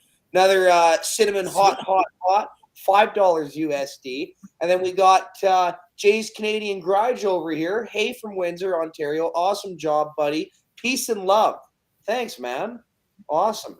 And you were just about to talk. You were saying about playing something. You're going to play guitar for us. What are you saying? No, not tonight. You're not playing guitar for us on. What were you playing? Ring of Fire? Something about that. No, what were you playing? Folsom Prison Blues. I play a much better version of Folsom Prison Blues. Get out of here with that. Yeah. You got a better voice. Well, thanks. I think it sounded better to the people. I do appreciate our time together, but we'll have to have a showdown one day. Maybe when I'm out there. Do you have your guitar right now beside you? I have a guitar behind me. Yes. You're gonna play a song for us. What are you gonna play? Oh, what do you want to hear? You got that one song you were playing for me there. It blew my mind. I almost left my wife for you. This is my wife's guitar. Oh, yeah. Let's see. Hi, Star. Ladies and gentlemen, Sam's gonna play a fucking song. Yeehaw! Hey, if you guys aren't live stream tonight, you ain't fuck off. We have been we've been entertaining the masses around here. So I guess 2 weeks after we got back, hosted a bit of an open jam. Went to Long and McQuaid, rented sound gear, a whole group of musicians. It was a Friday night thing, and everybody ended up leaving long into Monday. So never bad when you get a 3-day shaker go down. The bridge crew that was here last night or Friday night, same thing. I mean, the shop's just been humming. People show up that know how to play, and yeah, music's good for the soul. Blue collar creatures, one might say. Blue collar preachers. Creatures. Oh, man. The raking of the guitar. The man. Okay, I'm gonna have to go find a pick. Oh, no, there we go. Sam, mother, fucking field. Mechanic Sam. Guy turns a lot of wrench.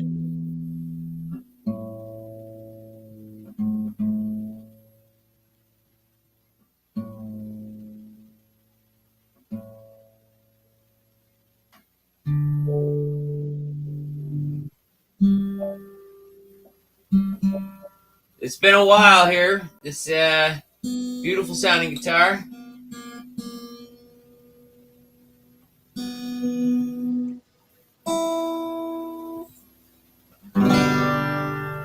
Well, I got my first truck when I was 3. Drove 100,000 miles on my knees. Hauled marbles and rocks and thought twice before. Hauled a Bobby doll bed for the girl next door. She tried to pay me with a kiss, and I began to understand there's something women like about a pickup man.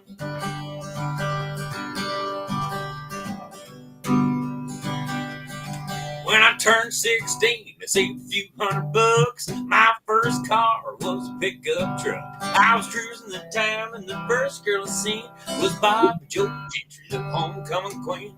She flagged me down and climbed up in the cab and said, I never knew you were a pickup man. Well, you can set my truck on fire, roll down the hill, and I still wouldn't trade it for a coupe today. I got an 8-foot bed that never has to be made. You know, every work trucks would have tailgates. I met all my wives, and traffic jams are just something women like about a pickup man. Bucket of rust or a brand new machine. Once around the block, yeah, you know what I mean. You can set my truck on fire, roll down the hill, and I still wouldn't trade it for a coupe to fit. I got an 8-foot bed that never has to be made. You know, every work trucks would have tailgates. I met all my wives. Traffic jams are just something women pick up man. Honey, something women like about a pickup man. Woo! You have a voice of a god, Sam. Oh, buddy. I love to see people smile, and I love to sing. I was a short little fat kid with a mullet, and I sang in the choir and the triple trios, and that was what I did. And I worked on cars, and I fixed lawnmowers, and I took shit apart. I didn't have the I wasn't big into hockey, and that was not my thing. So I listened to all my dad's trucker tapes. He'd come home with these Shell Rotella T. When you fueled up your big rig, they would give you these cassette tapes back in the day, and he'd come home, new tape, and I'd play the hell out of it, and then sit there and Yep, work on shit and sing old country music as a yeah, I don't know, 10, 11-year-old boy, I guess. But yeah, and then I didn't start playing guitar till college. My roommate, he's like, dude, you have to learn how to play that guitar. You've been carrying it around. I know it looks good and all, but thank you very much for the thanks, everybody. When Walker was born, I definitely put the music away. I used to be able to go out and entertain at the bars and play at the pub in Pemberton, and went and did the Canada Idol thing once, and before in college there with a friend of mine. She bless Michelle's heart, she's in heaven too. And but yeah, she was the me and Bobby McGee. She could sing the Janis Joplin, just belt it out, and her and I we would rock and roll. And she's like, yeah, we need to sing. We just need to keep singing because it makes people happy. And no matter how shitty our days are, or what you were working on, or how frustrating it is, it's like, just sing the song and sing it however you want it to sound, and then sing it, and it'll sound good. And then look at all these people are freaking happy, and you did that. And it's an addiction. It is like, I wish I could definitely do more of it, but that's it. Well, you have me wanting to play some Folsom Prison Blues, so excuse me. Yeah, hit it. Let's hear it. Well, I go grab my guitar. Okay. He plays it in E. It's just not in my octave, but he definitely kicks it up a notch. I think, actually, you guys would know more about it than I was, but we did a live in one of the hotel rooms one night. That was the first night of the Shooter Bar. That was Brendan's touch to the whole thing. He's like, you guys have been working so hard. Like, when are we going to sit down and have a drink? And I'm like, well, what are we going to drink? He's like, we should probably have a Shooter Bar, you know? Like, when have you ever been in Ottawa without a Shooter Bar? And I'm like, I've never been to Ottawa before. He's like, well, let's make sure the next time you ask, you did it with a Shooter Bar. What kind of guitar is that? Ibanez. Ibanez? Is that what you say, Ibanez? Ibanez.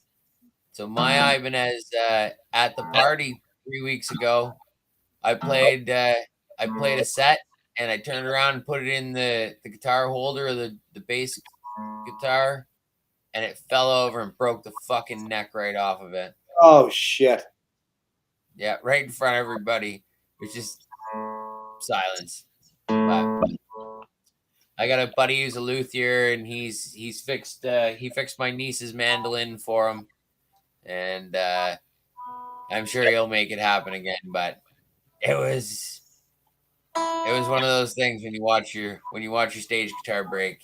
It's like, yeah, not good. Here, I'll see if I can pull up the pictures for you. But anyways, it was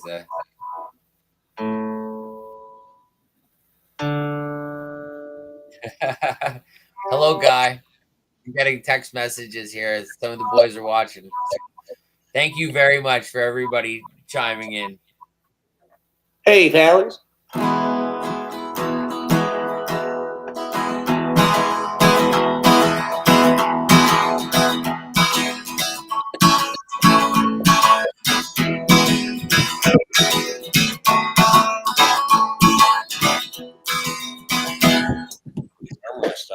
All right. Are you ready for this, ladies and gentlemen? Here it is. Please, ladies and gentlemen, a round of applause. So I guess we'll wait for him to not choke on it before we give him applause. Hit it.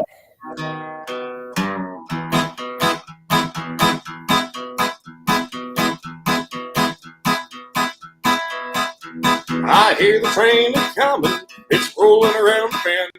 I ain't seen the sunshine since I don't know when. Oh, I'm stuck in Folsom Prison, and time keeps dragging on. But that train keeps a-rolling on down to San Antonio. When I was just a baby, my mama told me, son, always be a good boy, don't ever play with guns. But I shot a man in Reno just to watch him die. when I hear that whistle blowing. I hang my head and Good.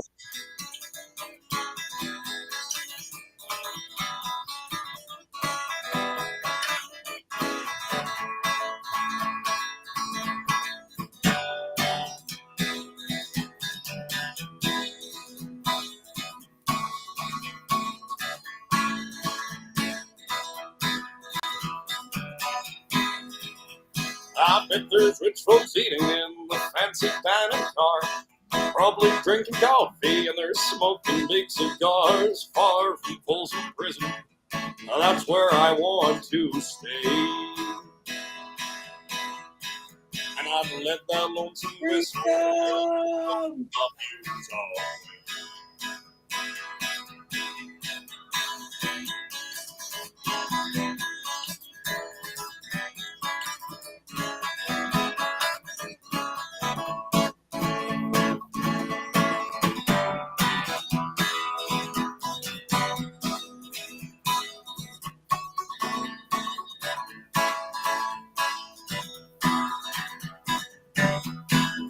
Oh, they freed me from this prison if that railroad train was mine.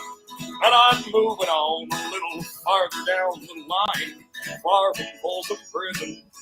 That's where I want to stay. And I'd let that lonesome whistle blow my blues away.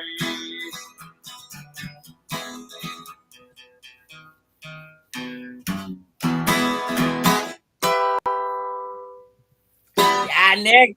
Yeah, I just got your message. Yeah.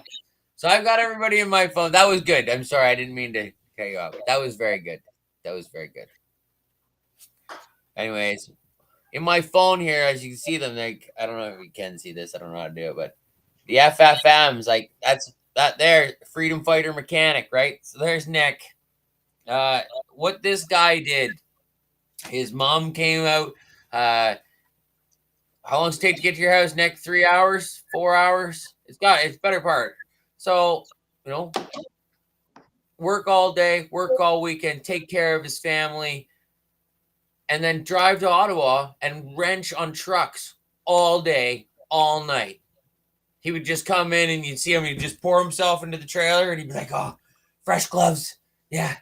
He's like, what do you need, Sam? He brought me a 1-inch drive set, all these, like, everything. I've got this goodie pack that he's like, you're staying, like, just keep these tools.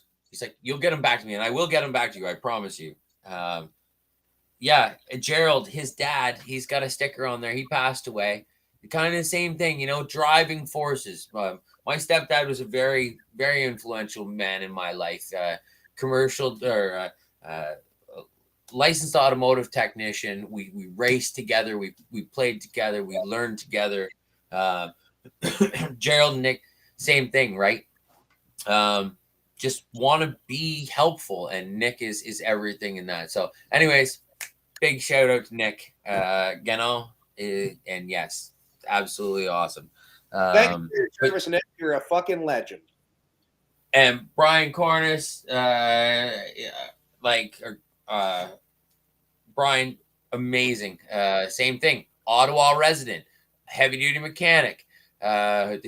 The shit shows that guy's had to go through since I met him. You know, they were giving the one guy off 10 days paid time off for testing positive to COVID while Brian was in Ottawa working on trucks, and he's like, yeah, no, I'm gonna lose my job. He's like, I gotta go in, or I gotta do this, and just every single day was just a tiny little thing. When they let the homeless out, 3 a.m., him and I are doing a forced regen on Mike's truck. The city of Ottawa closes the homeless shelter, and all of a sudden there's fucking homeless people everywhere. And it's like, yeah, whatever, embrace them. They stole our tool bag.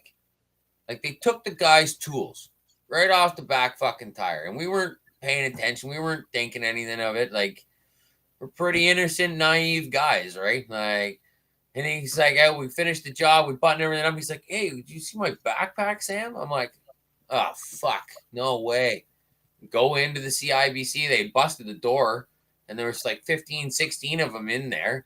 And so I just walked in. I was like, hey guys, yeah, no, looking for backpack. Looks like this. Yeah, it's got a digital voltmeter and a bunch of hand tools. Like, not that he lost a lot, but like, geez, man, that was a heavy night too, man. Like, to see these homeless people decked out Columbia boots, nice brand new jackets, and high as fuck. I mean, these guys, every single one of them, whether they were 55 years old or 18 years old, sleeping in the snowbanks. I fed them frozen spaghetti out of a chafing dish. I was sitting there cutting with a knife, and this guy, they had these, like, somebody had brought chafing dishes of spaghetti, and it was at Sussex and Rideau, right by the burn barrel, and we're sitting there, and they were coming up, and the one guy, he's like, they're breaking plastic forks off in the spaghetti. It's frozen fucking solid. And I'm using my pocket knife to just char. And he's like, oh, can I have one of those for my friend? I'm like, yeah, dude. And I look underneath, and there's like these Monte Cristo sandwiches all individually. And I'm like snapping them apart. I'm like, here, dude, take a couple of these on top. And just like the fact that they were so happy. And the guys the older boys weren't on the drugs. But the other ones were really on the drugs. And that's what I wanted to know. I just wanted to go to them, and I'm like, hey, take me to the motherfucker that fed you full of all these drugs. Because this is uncool. No wonder you're fucking homeless all the time, because you just get out of your mind. They're giving them the drugs to get them out of their mind. I don't know how to. I'm naive. I'm not in that world, but I saw it, and I can't unsee it. What do you got there? Hey, so what you're telling me then is you fed the homeless, but I thought CBC and all them said the truckers and the people supporting the convoy were stealing from the homeless. What are you telling me here, Sam? Oh, fuck, no way, man. No way. I got the interviews. I took them. I did the lives. I took their pictures, these souls, these beautiful, like, staring in these people's eyes, right? I don't care. I don't care what you look like. I'm a mechanic. If you're broken down on the side of the road, you can be black, yellow, white, green, purple. You can be queer. You can be straight. You can be, I don't care. I have to fix your vehicle. I have to get you back on the road. I am an inclusive individual. I don't care. I need the truth out of you. I need to know what noise it made, how far it's gone, da-da-da-da-da. So I'm sitting there on the streets, and I talk, and this girl comes up. And they're rummaging through the stuff. So we had tables full. Like the people that would come and join us on the streets would just bring everything. Goodie bags, like from Ziploc bags, they would have like a razor, shaving cream, some beef jerky, a pack of Kleenexes, some Tums. I mean, I can't tell you. Whoever put the Rolaids and the Tums in the care package, they were a hot ticket, right? Especially all the coffee we're drinking.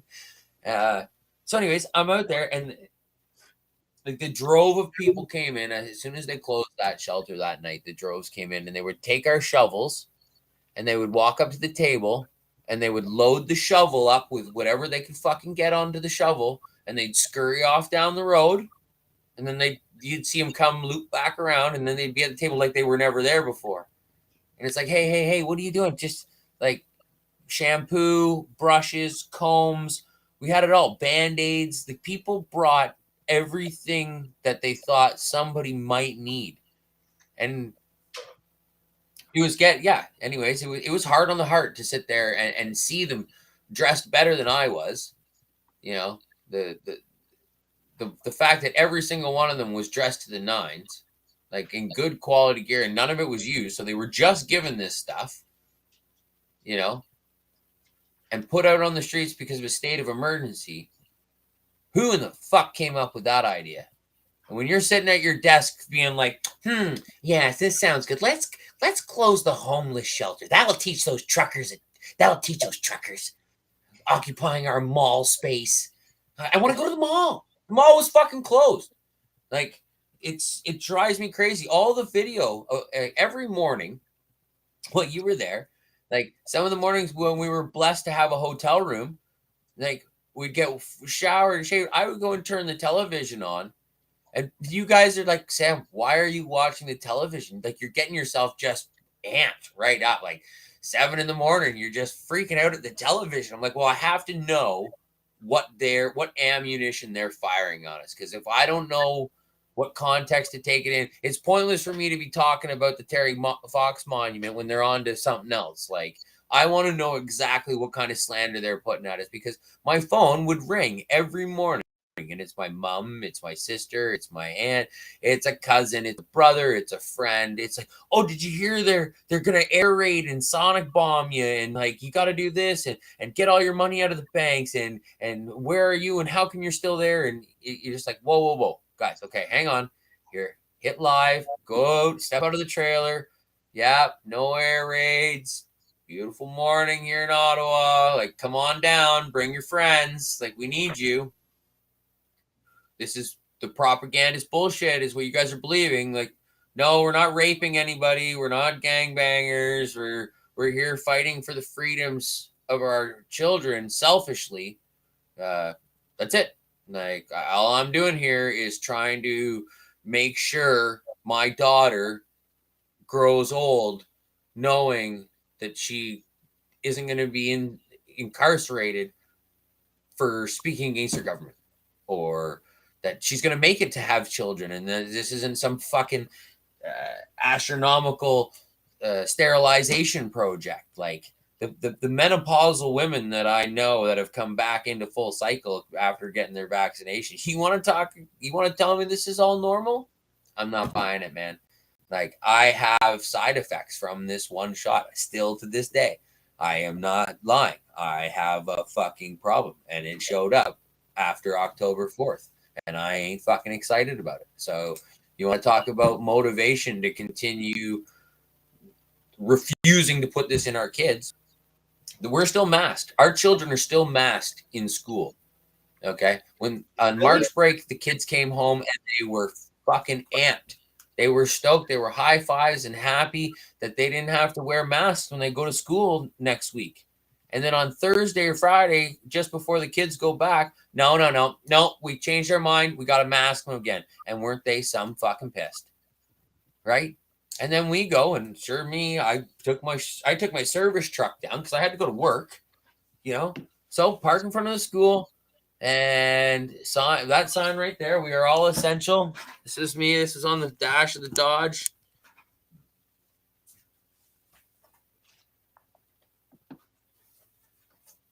Like, I walked up to the principal. I'm like, hey, facts over fear, bud. Come on.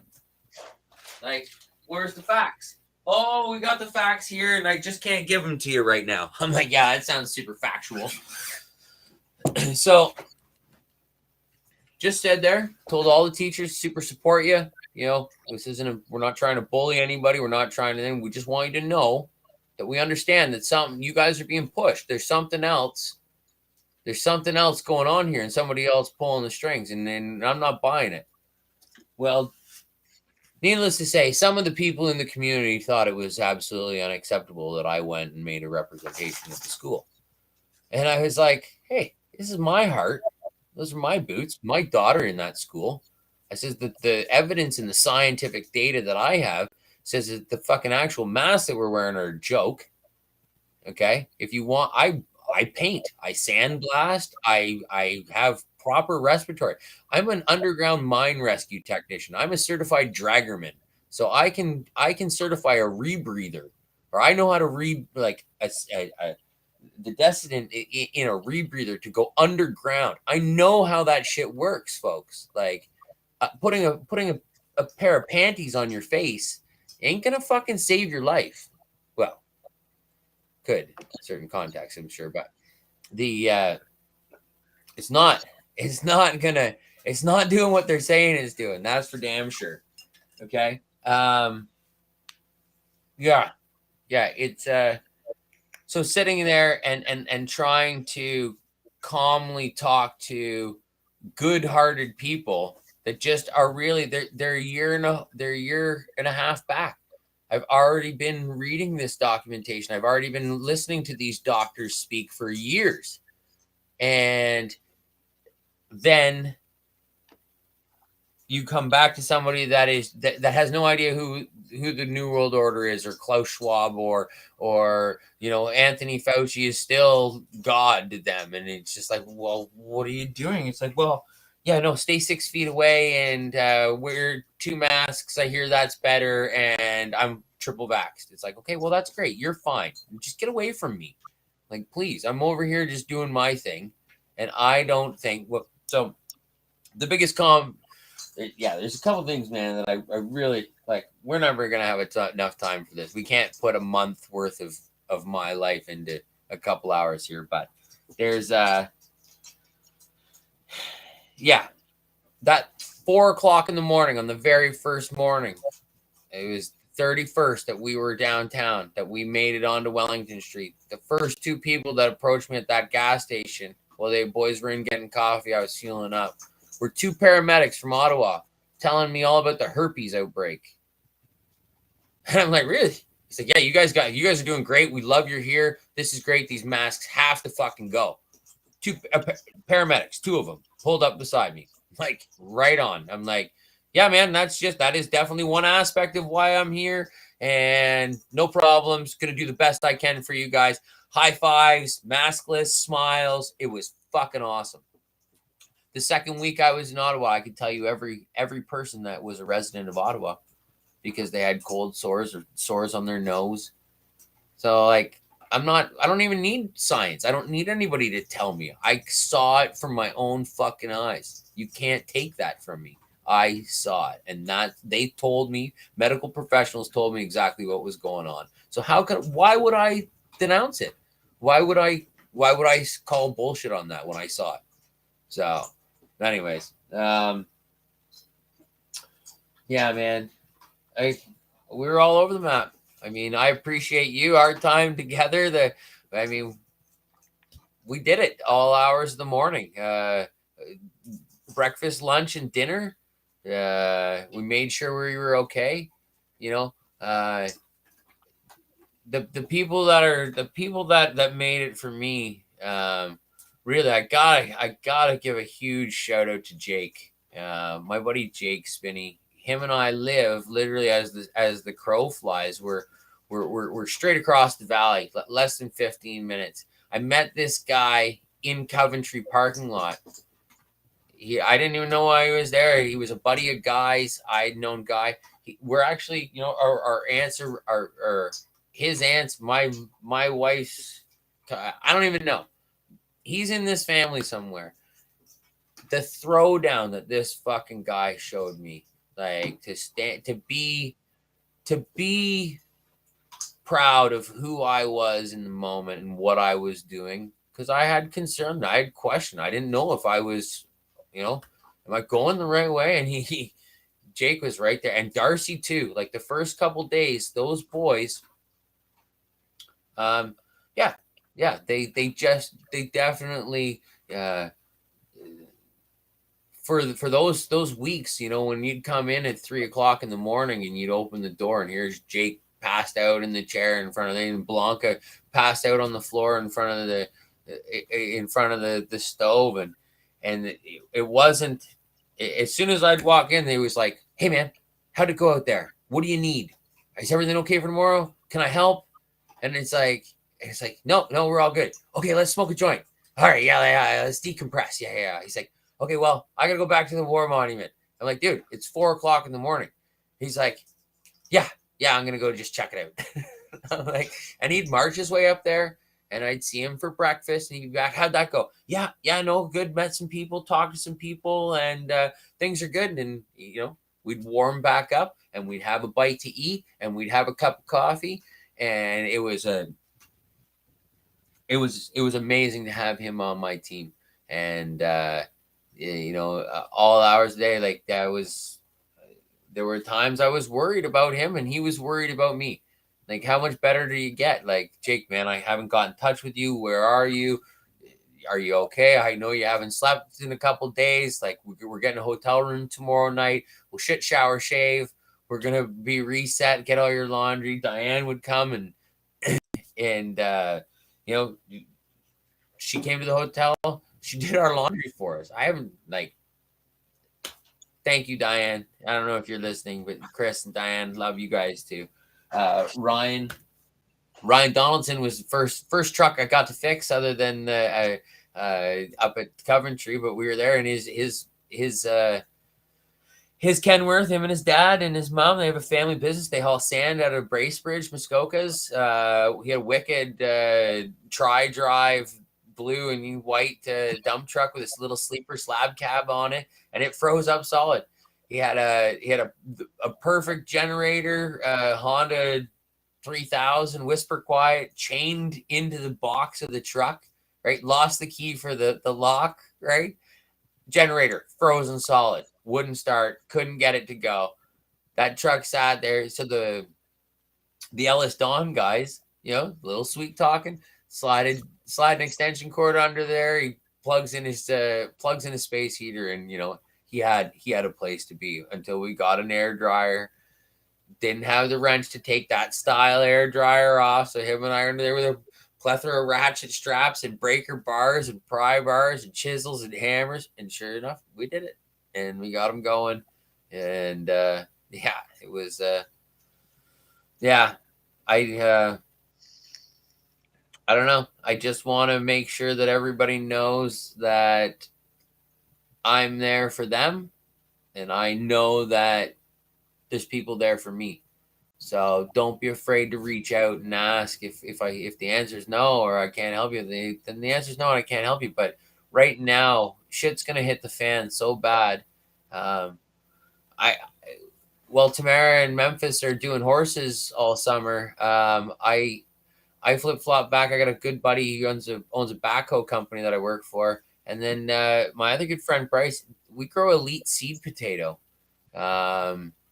Black Angus and hay sales. So I get to live at his farm and help his family and help his farm. And he takes care of my wife's horses for us all winter in lieu. And they're an amazing family. They're generational. The pride that man has for his family is unbelievable. Mark Morris, another buddy here, plow snow with, he grows potatoes too. Now this is just one industry. I went to Prince Edward Island for the potato conference there last week, and we're not supposed to freak each other out and all that, but they're fucking with our food system. And this is my dad, he's like, who are you talking about, we and they? You're like some evangelist. I'm like, they is the fucking greasy government, or these controllers, the elites, the so-called elites. They're the ones that are fucking pulling the strings on us. It's not good. The fact that they're, we just had all these chicken barns here in Nova Scotia. New flu came through. Kill all the birds. Send them through a wood chipper. Put them under net so the other birds can come and eat on them. And, millions and tons of potatoes fucking destroyed in Prince Edward Island last year because it was a super shady fucking deal, man. Like I don't know enough about it to be perfectly specific, but it was a new buyer came in, and a big buyer, like take on Cavendish, take on McCain's, like a big buyer comes in, U.S. stateside comes in. Yeah, I want this many. Yeah, no, we're going to pay you this much. Oh, great. Yeah, everybody signs on. And all of a sudden the FDA or the Canadian Food Agency, all of a sudden no, there's not to be a single fucking potato leave Prince Edward Island. Just like that, banned. Because of what is it? Well, it's some kind of wart. Well, is it this wart right here? It's been in this variety of potatoes for the last 12 years. You guys know all about it. This is on your letterhead. We've still eaten and shipped and consumed these potatoes. Now, no, none of them are coming out. Well, the ricochet effect of just one industry being harmed is big, let alone our grain industries like the canola, the wheat industry, like our meats. I live like our farm here. It was my wife's family farm. There was 5,500 head of pig on this farm. You want to talk about a large hog operation? It's right outside this window. We had our own custom feed mixing mill right up here. Like, it's all dilapidated. Larson's moved out of town in 2008, and the whole town, like every hog grower, they were all overreached by the government assistance, and they were waiting for, there was no subsidy that was going to save this industry. So they were going to lose it. Like, it was not good. Like, 140-year-old home and homestead here, and yeah, they're messing with stuff. So we got to be inclusive. If you zoom in there, you can see all Linda, my mother-in-law. She had the office here, all done with piglets. They're all around here. They're cute. The border. Yeah. So, how to be self-sufficient, how to know how to change your own tire, how to know how to, like, what biogas is. Like, there's so many industries right now. Like, the one thing I shared on my Facebook, the guy's burning ammonia in his car. There's alternate fuel systems that are just so restricted by the oil tycoons. So they don't want us to. I got a buddy, he's got a gasifier. He runs around in a 1976 two-wheel drive F100. He's got a pair of wood stoves and a fucking 12-volt hair dryer. And he can drive down the Sea to Sky, go to Vancouver. He's like, oh yeah, Applewood works real good. Hot. Little 12-volt electric fuel pump, get the 300 inline 6 running on that. Bap, bap, bap. Get to a hill, yeah. Oh yeah. Put the gas back on. All the other time, it's running on the gasification of smoldering biomass, like, which is wood chips, like anything fibrous. You can just smolder it, and that smoke that's coming out of your chimney is flammable. It's crazy. The ammonia deal, that's zero emissions as well, is it not?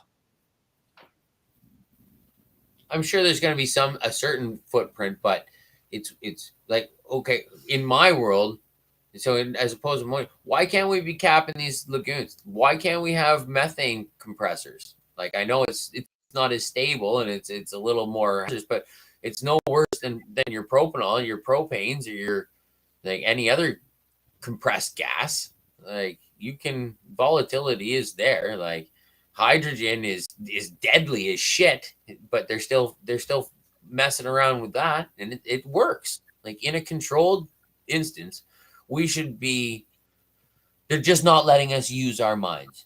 All of the answers to solve all the problems are there, but there's so many people that don't have confidence in themselves to be, this sounds like a fucking crazy idea, but I'm gonna go with it anyways, and we're gonna fuck around and find out what happens here. Boom, blow the shop up. Oh, it's flammable, man. It's flammable. The cover, that one's for you. Yeah. But yeah, it's the fact that we're every single day, so many of our dollars as hardworking Canadians is being sent to fund this. Oh man, this, I don't even know what to call Justin Trudeau. He just drives me so crazy. And I know he is only one. He's just merely a specimen of this thing. Like, the control is he's just a puppet, man. I think it's in our schools right now. They're telling us all about the structure for the kindergarten to grade 5 and what they're going to start teaching them now. Like, they don't need that in school. No. Like, have the birds and the bees talks with them. Like, the kids now they're so jammed up. You want something disturbing to watch that Childhood 2.0. Like, you don't need to be talking about LGBTQ +5 in kindergarten. They're gonna get it in grade 6 already on their phone in the most disturbing manner you can, and it's gonna be found on YouTube or on Netflix, things that I as a parent think are censored or controlled, and it's so out there. It's and I have no problems. Like, whatever somebody wants to do with their heart, that's your prerogative. It's your heart and your boots. That's what you're responsible for. If you want to love, you love with all your heart. You want to go somewhere, take your boots and go there. Well, you don't flaunt shit. If you want to have a same-sex relationship, all the power in the world to you. If you're both happy, that's what's important, right? But don't go making other people feel uncomfortable, because that's not what you're saying. Like, it's what you're saying and what you're doing. It's not awesome. Because I have good friends that they're very happy in same-sex marriages, and there's children that are way happier not being in these toxic relationships of the past. Like, yeah, you know what, I got cousins, yeah, she turned out she didn't want to be with him anymore, and she had more comfort in her friend. That's great. And the kids are all happier, and so is he. Like, all you have to be is happy. You can't be consciously out there to harm somebody or get in somebody's way. And I know that's like me calling the pot calling the kettle black, because right now with the COVID nonsense, I am in people's faces about it. But I feel that a lot of people need a serious hip check to get out of that groove that the CBC has dug so deep for them. And it's all unintentional. Like, a lot of people don't, like my old man, like, he called me anarchist, he called me assholes. Boy, we had screaming matches, I can't tell you. But in the end, I was like, Dad, like, I can't remember what I had sent him. It was probably an InfoWars, an Alex Jones clip or something. I can't remember what it was, or the war Russia. Or, anyways, he calls me back. And I'm like, hey, I know exactly how long this video clip is, and I'm starting the stopwatch now. I want you to watch the whole thing right to the end. And he calls me back not long after, and he says, well, I'm 78 years old. And now you're trying to convince me that I can't believe a single fucking thing I've ever been taught. I says, yeah, exactly. Not in your education system, not in your financial system, not in your healthcare system, not in your government system, and not in your major media, news media. I'm like, all of it. He's like, all of it? I'm like, throw it in a hamper, man. Throw it in a basket. Put it on the curb, man. Hope somebody drives over it before somebody else picks it up, because it's all garbage.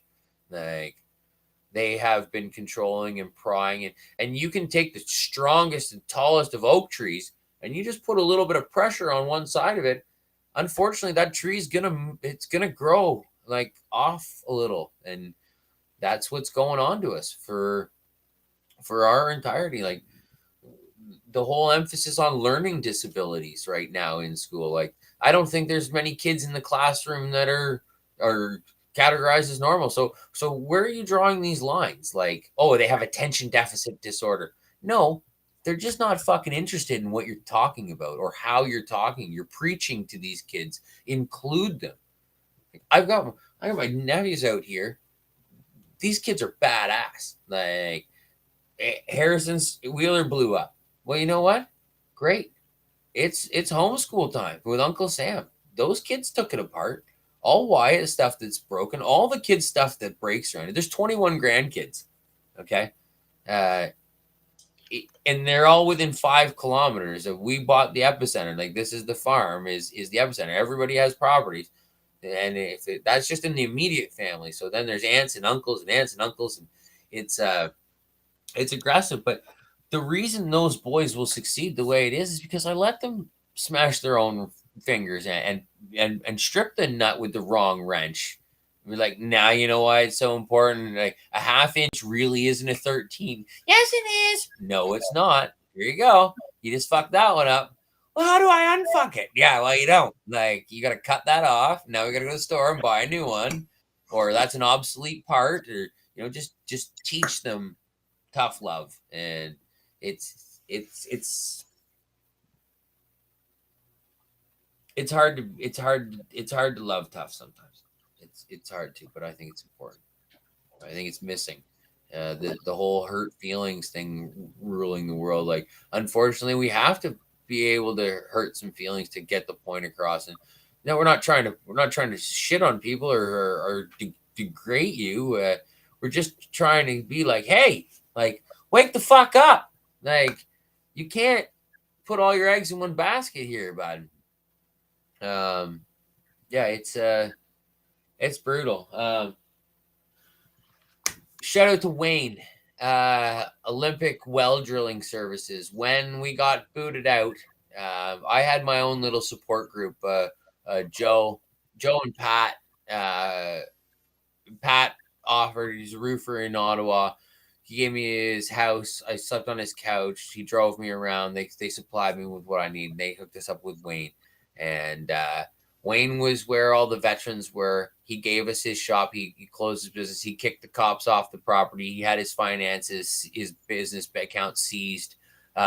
He was the first OG Ottawa guy that was willing to like literally, yeah, I'll take one for the team. Watch this. Hey, you're OPP. Yeah. Are you with this convoy or are you against it? Well, I'm against it. Then get the fuck off my property. And I was just like, okie dokie. Well, I guess it's that kind of game here. And I've got a bunch of cars to fix. So we had, Shorties and Sharons, Dans. Anyway, I can sit there and round with all these people. When their cars were filled with diesel fuel on the streets, we'd go and we'd pull the sending unit out and we'd suck the tanks dry. I think we had 1,000 liters of wasted gas, like gas diesel mix, right? Carrying around car batteries and jumper cables, trying to get these things to just keep cranking and pulling fuel lines off wherever we could to make sure we could put them back on. And some people's cars started again and some didn't, man. And Wayne offered it up. I got in touch with him, Jerry. And he's like, nope. I met his son. They're like, dude, we're passionate. We love what you're doing. We can't be involved. We've got responsibility. The guy worked for the city of Ottawa. He was running one of the payloaders that was going down Wellington, scooping up all our possessions. Like when they cleaned the streets of all those trucks, if there was a generator on the back of the truck, they threw the generator on the ground. They towed the truck away. All the fucking food, all the water, all the tents, all the hay bale, you name it. It didn't matter what was on the street. It was junk. It was meaningless. It didn't mean anything to the man. We cleaned home. When I came home and cleaned out the trailer, we did a little laundry. There were 76 pairs of socks in the service trailer. And to think that that's what we had and every one of them was used or left there by somebody and folded and that what Jake had taken with him already and what had already gone passed out. There was so much stuff. We could have really helped the homeless situation in Ottawa. If all that stuff had a like the bikers church, they have a take it or leave it in the basement. Like it's a full free Salvation Army style thing. These ousted doctors, they put a clinic in. There's a fucking medical clinic in there. Like, I don't know if I should be talking about this because it probably should be hush hush. Because that's how awesome these people are about going away. It's going the distance to make sure it can happen. So definitely Jake. His efforts, I mean, the day he told off the CBC was a monumentous day for him. Guy Meissner, thank you very much for being badass. Jeff Fulton, couldn't appreciate you and Josh enough. Like those guys, right local boys. Andrew Lutz, thanks for getting me there, man. Like I was humming and hawing and I was on top of the fence. I could have gone both ways really easy. And if I hadn't seen Mariah and if she wasn't supporting you, I wouldn't have been able to be this guy. After the fact, I mean, the party we had the couple weeks ago, Jeremy McKenzie, he was locked up for being outside of our so-called Dr. Strang's office, right? Well, he had a group of followers like Sam and Jessica. They came from Ontario just to support him when his lawyers asked that they didn't show up because they thought they might harm the case and instead of help. They came here and I didn't realize Sam, she gave me one of her hats. I met her in Ottawa, and you want to talk about kahunas. This girl had balls, man. She stood up in front of every single buddy and right at every one of those riot cops and made it known that what they were doing was unacceptable. And yeah, I just hats off to you, Sam. Keep up the great work. Everybody that's out there. Marcel, I last couple of days there's been this guy from Ontario, and he's been doing some lives, and he's just got that. He's got the way he talks is where I grew up. It's you can't tell there's a very strong, passionate Italian presence, or I don't know where he's from, but I went to a school that was very, very stern talking like this. And Marcel, you're killing it, dude. You're doing a great job. And we have a mutual friend, one of my bosses one of the guys I first worked for. He's like, hey, yeah, I told you about this guy, and he's like, I told you about this guy, and the way how small this world is. Yeah, Norman, that was here in the Blue International. It wasn't until he left. I did the FaceTime or the Facebook Live this morning of them leaving the farm. And then I go back in and I'm having a coffee and I go through. And it clicked then that I knew exactly who Norm was and where he was parked. But because I knew him on this, and when he's in his truck, he does the flashing blue lights with the thing, and he's got his headset on. I didn't recognize him outside the truck. Cowboy. Like, he sat in that Bronco on Sussex and Rideau. They smashed all the windows out of that thing. Well, I knew him there, but he shows me a picture. He's like, yeah, full balaclava, toque, glasses. You look at the guy, and he's fucking full beard, long hair. I'm like, dude, I had no idea this was you. Hello, Marcel. From BC. Oh, Marcel is from BC? You talking about Marcel Ernie? I don't know. Marcel Perry? No, I think you're talking about Marcel Ernie from, he was doing coverage through the whole thing as well. He was in BC the whole time. I believe his brother or something was out there live streaming for him through his channel. Okay. Yeah, Marcel Perry is the guy that I... did you ever meet Stunt Dummy? Hey? Did you meet Stunt Dummy? No, I've heard of it though. There were a couple guys when you were doing the lives in my trailer. Like there was I would tell you there were 5 or 6 of you guys that would just, you knew we had the charging station, you knew we had the warm spot to be. You could sit in there, prefab a couple, have a drink, relax, get stoked. But I mean, the dude that did the Honkistan, the Honkistanian. Yeah. Right? Yeah. I was showing them the video of that today. I have no idea who that guy is. He's from a pretty big outlet, actually. He's got a pretty big, I can't remember what his channel was, but he's actually pretty big. I know. And well, dude, I didn't know you from a hole in the ground. I didn't care. You were a good guy. We were gonna hang out. Like, look at this guy. He fits right into the fam. Get in here. Like, shot a jack, shot a yag. What are you after? Well, it's 2:00 in the morning. What do you mean? We better do something. Man, I really miss that trailer. I miss you guys. I really just like going there and hanging out was such a great fucking vibe. It was so I much wish fun. I could afford to haul it across Canada, man. I had dreams of having everybody. So the outside sign now, right? Like when I got home from Ottawa, when everybody signed it on the streets, it was dirty. It had the salt and the sand on it. And so by the time I got home, there was a lot of blank space, like faded spots. So the first gathering we had, it was raining, so not a lot of people signed it. But then when I took to Halifax, got a bunch more people to sign it. And then this weekend, these guys signed it. So it's gonna be about $600 for the clear code for it. So I'm gonna take back some empties and we'll put that towards that. Yeah. Get it protected. But right now, like I left the inside, so I've got the one wall. It's got all the letters and all the stuff that people gave us on the streets on it. And I want people like you, and I want people like Brian and Brennan to sit there and literally like write give me a couple verses or a couple lines of something important inside it. And it'll happen. It just won't be this year. Once the price of fuel comes back to reality and we can at least start burning Canadian fuel.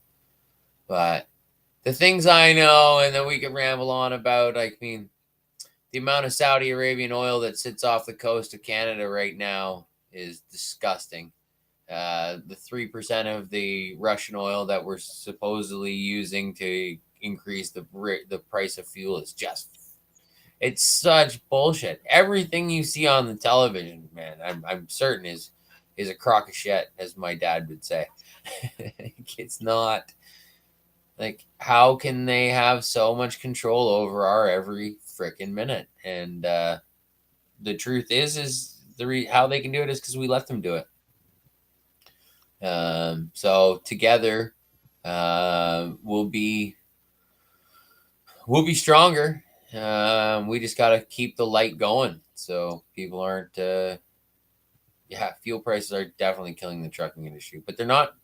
So I'm in the trucking industry. It's not hurting the trucking industry. Everything hurts the consumer. Everything trickles down to the consumer.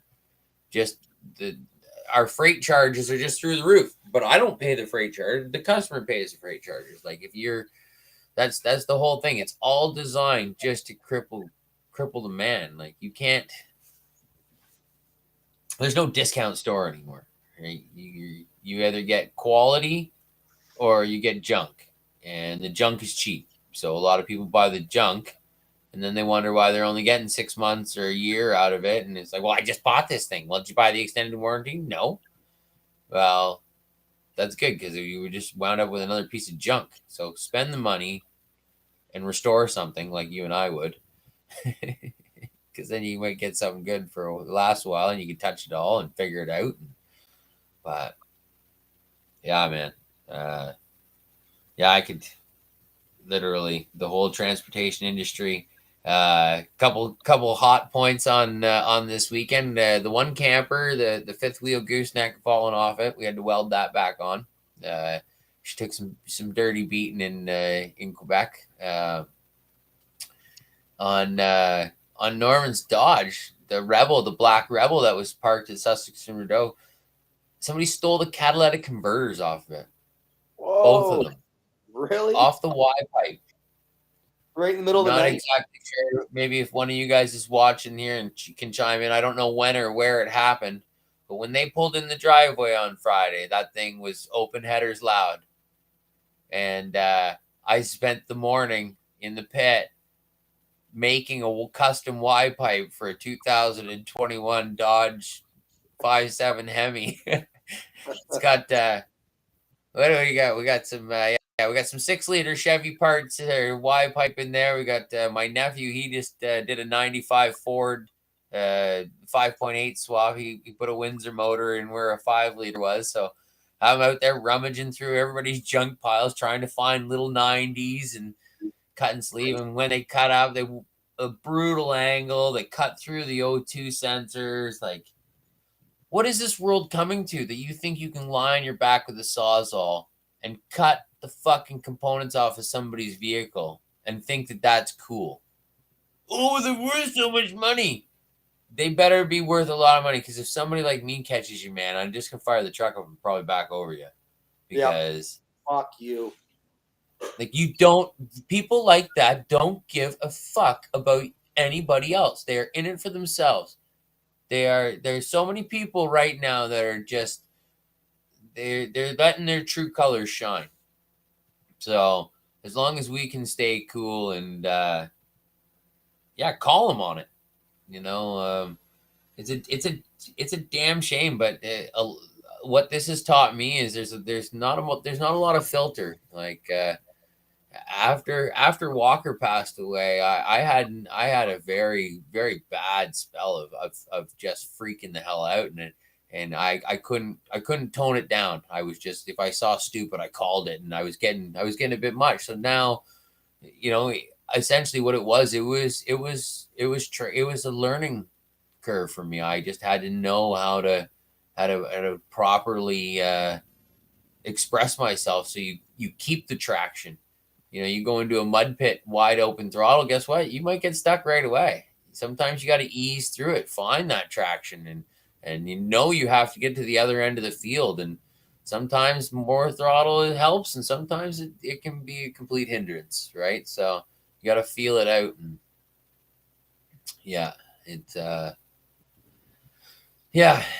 this is good. So this is the essentially the cherry popper, man. I've never done this before. I set the office up. I put some of my favorite stuff. I got some of the stuff from the boy, some of my favorite stuff from Ottawa. My brother-in-law, he bought I don't know if you can see it there. This one, oh yeah,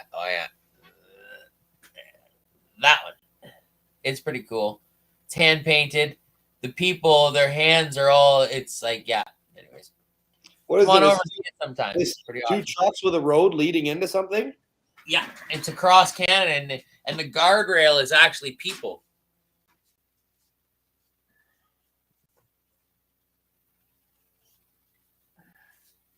So they all end in Ottawa. Everybody ends in Ottawa, right? Oh yeah. And you got your I call them a pair of W9s. Anyways, yeah, it's pretty awesome. I think it was done Denise J. Weaver. Thank you very much. My brother-in-law Christopher Lutz, he's been an amazing support for me mentally, physically, like helping me put the fireplace in there. And he was, he's stressed the hell out himself. We're all stressed out. He was off work. Didn't want to get the shot too, right? Like none of it made sense. And good, strong work and good, strong people had no problem standing up for it. But a lot of people were under the cripple of finances, right? So this one here, this was given to me. I lost the card of who it is, but we had just finished doing a read.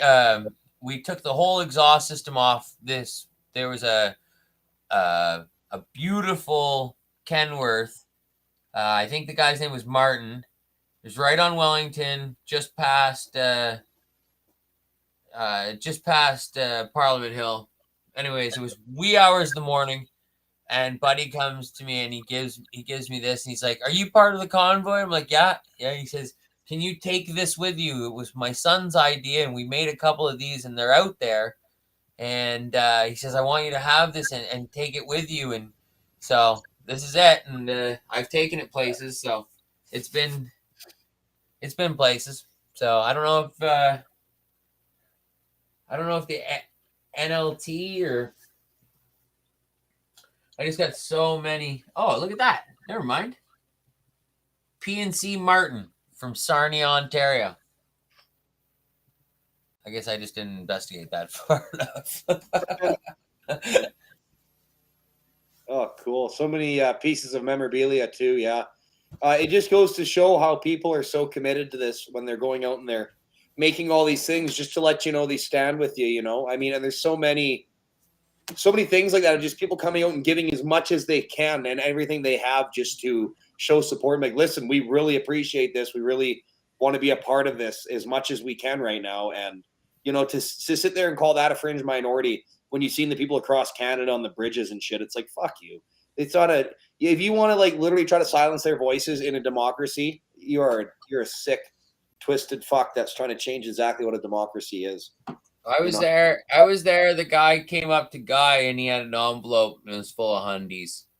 And he was just walking around giving $100 bills to the drivers. The guy's like, no, I'm okay. And Buddy looks over at him and he shows him the envelope. He's like, this isn't fucking hurting me, bud. He's like, I'm giving these all out today. Like, this is why I'm here. He's like, you want one or not? And the guy's like, well, yeah, I'll take one. Thanks, man. He's like, yeah, thank you. He's like, yeah, you have to know. Wealthy people back in this whole thing. Oh man, it was weird for me. Like seeing how much money was given to some people and not to others. It was weird. There was some. Anyways, I don't want to get into it. I know there's there's a lot of talk about a lot of organizers and what went on there. And like I was saying earlier, as soon as I heard the video of the one guy claiming he wanted all that money for how much he was out and that, and then they debunked it and that he was an actual fucking scam artist. Like, you have to go with your heart. Everybody out there knows what's in their heart. Like, that guy's name, I'll tell you that guy's name right now. I can't remember. What's that? The Honkastanian guy? No, the guy who was going around lying and he got debunked. Oh yeah. I'll get his name right here because he's Dave from Live from the Shed actually did a video on this as well. And there's another guy, Dave. My guy, man. That's a good guy. I have to say, like, I'm so sorry. I am a mechanic. I'm not right into this, but I wish I could be as involved online and doing the videos and the interviews and all that because, hats off to Dave.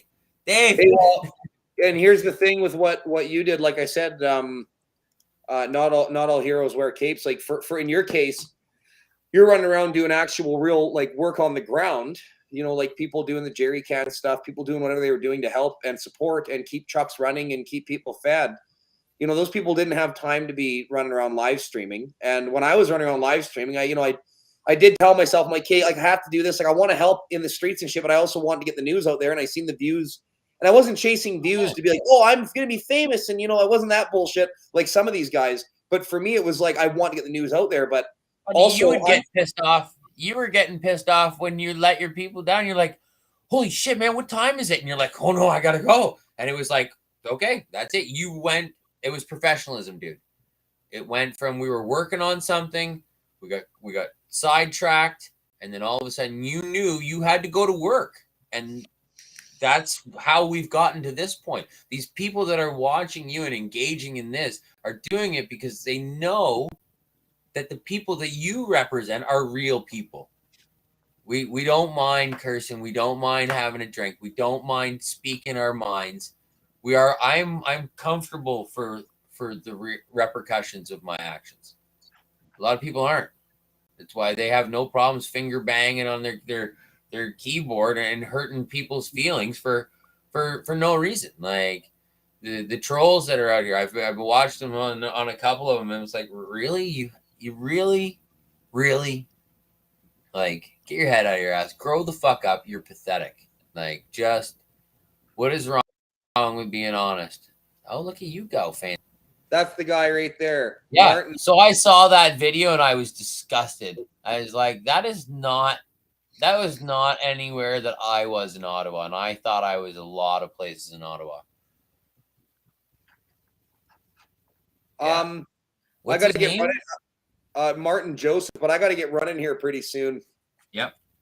We got to shut this shit down. But yeah, that was that guy. He went around spreading lies and fucking doing his bullshit, right? Okay, well, first and foremost, big shout out to my family for supporting me in my nonsense in my absence. And and my new families, right? Because the open arms have been incredible across this. I can't wait to see Canada. Yeah, anybody out there? Do something, Clyde. Clyde, do something. We race at the Pemberton 4x4 rally. I've known him forever. Buddy, what's his name? Anyways, they used to do the Paps Boys. His ass off. Anyways, Clyde, you're badass. I didn't know what he did either until it was, and what an amazing speaker. Like, he's a mechanic, isn't he? Yeah. I used to sell him Jeep parts. Him and I raced Jeeps, and he covered the 4x4 rally when I was doing that. And Charlie, his Asian buddy. Clyde's extremely talented with what he's doing right now, and he's putting in, like, you can't deny the work that he's doing. He's going every fucking day, man. Yep. Non-stop. He can't keep up with it all. Like, he asked me to do this a couple weekends ago, and I've been back burning him because I was nervous, but I shouldn't have. It's just been busy, man. Holy shit! Like, I gotta pack up here. Find, like, yeah, I gotta get the girls ready for me to drive. Like, it's 7,200 kilometers by the time I sneak a visit in with my mom and dad in Ontario, and then I'll be in Whistler for the summer, and yeah, and then in the fall I'll turn around and drive all the way back across. So if anybody out there has anything super awesome that you think I need to see or fix, I'll make this up. I got some shit boxes for you when you come through Alberta. I like quarter mile. I like dirt track racing, mud bogs. Never been boat racing yet, but probably try. My neurologist says I'm not allowed to jump anymore. That's it. You're between the lines. But thank you very much for this, Tanner. Keep up the good work. Hold fast, hold the line, stay honest, stay true. Your heart, your boots. Thanks for coming on. Where can people find your videos or your live streams? Where can people see? What's this Rumble? Yeah, I got a Rumble thing now. I've been trying to put the things on there. RPM FMP. RPM FMP. Yeah. It's that's my East Coast business and my West Coast business. So RPM Motorsports in BC and Fox Mountain Performance here in Nova Scotia. So, but I've got I put a couple of them on there. I got I don't know, 19 videos up there. Some of them are goofy, some of them are there, but I'm not into editing and stuff. So it's raw. Have some patience with me, but thank you very much. Thank you very much, all your listeners, for taking the time to hear my side of it, and I look forward to doing it again. Really, like I said, I don't even think we got off day. Yeah, we're barely in week 2. Yeah, there it is. Calvin from Isaac's Barber Shop in Medicine Hat. Phenomenal. What he did for us, just hanging out, giving everybody haircuts. You know, we were all getting pretty scruffy. The one there, and the spirit and soul that he had to support us was top notch. So I really appreciate You're getting your haircut. Sick. Oh, great. Apu, go the gangster Apu one. Let me just tell you a couple of things about that one. And everybody can watch it later. So down, that one there, gangster Apu. Here it is, boys. Yo, I just got robbed a whole box of chocolate bars. Not one chocolate bar. I had to stand down one block and get them. Then all of a sudden, this guy comes and buys chocolate bars. Tell him who you are. Huh? Tell him who you are. Who am I? I'm Gangster Apu. Hello, Gangster You're at Apu. Zesty Store. Zesty Store. I never thought that situation would end this way. Absolutely. Welcome to Ottawa. Thank you very much for welcoming us. Respect. You're welcome, man. Yes. Thank you. We'll be back every time we come to Ottawa, bro. And if you're ever in Ellsford, here it is. You get it. That was night 2, night 3, and then he went back in, and guy had Apu sign all the chocolate bars, and he gave them out to the kids here in town when we got home. Like, some of them have no idea the chocolate bar. They're those are freedom bars, man. Like, so when we went back in there, I videoed another one, and he goes on. He did it. He was doing a TikTok or something at the same time. Anyways, he takes the time and he tells me all about the homeless and the drug and the opioid addiction and the disgrace, and that Zesty Market or whatever it is a haven of sanctuary for all the drug addicts, because he's 24 hours and he's, you know, they're all in a super, super hard spot. And that's what he was. And the way he speaks it, I'll upload it too. It's long, but I'll get it up there. I kind of try and do 1 a day or 2 a day. So, well, everyone, that's Sam's Rumble channel. Go over there and subscribe to it. He doesn't support YouTube, which I'm not going to at some point either. I'm also on Rumble. Yeah, go over there and subscribe to him and follow his adventures. I'm hoping to see content on your channel, showing what your life is like, not only in Nova Scotia, but when you get to Whistler, and show us your property there and show us your mud bog event and all that cool shit. Yes, I can't wait. It's pretty awesome. The thing, yeah, Clyde, I see you. Right on, buddy. We were just talking about you, Clyde. Yeah, we were. I can't wait to crush some PBRs with you if you're still drinking them. But yeah, Zesty's marked. It's yeah, no. Anyways, I'll let you go, buddy. Like I said, call me anytime. I'm working out of the, like, I'm trying to leave here for Wednesday. I got a log splitter to build for a neighbor, and yeah, we got stuff on the go. There's no dull moment. Clean up after the debauchery from the weekend, but yeah, love you all. Stay awesome, stay proud. Yeah, hopefully I'm still trying to be in Ottawa this week, and I insured the Sportster. It's at my, I got one of my stepdad's bikes in Ontario. Mom just put insurance on it for me, and I'm gonna bring it out. I'm gonna bring it right across Canada. So my hopes is to actually slow roll across Parliament like we were promised to do, like we should have done with our heavy trucks. But anyways, I don't know what crybabies are doing in Ottawa. They need another couple $1 million to fight happiness. So cool, anyways, Sam. On that, love you all. Good night. Love you, Sam. I'm so happy I met you, and I look forward to seeing you when you roll through Alberta. Yes, sir. Black Diamond, here I come. Have a good night, man. Good chatting with you. Thanks for coming on. Everybody. Thank you.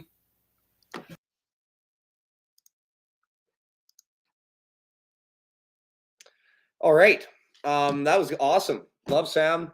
Met him in Ottawa while we were hanging out. Oh, God, how did I meet him? I just came by his trailer one day or something, or seen him around, heard of him through Rev and Kevin or something. I think he was working on Kevin's drive shaft, because Kevin was, oh God, I don't know. He was doing something. He was revving his engine. He put it in gear, and he has a line lock on the truck or something, he said. I don't know. Then he put it in gear and revved it up, and it snapped the drive shaft clean off. Or those semis make like 1,500 foot-pounds of torque. So very easy to break shit when you're putting them in gear and popping the clutch.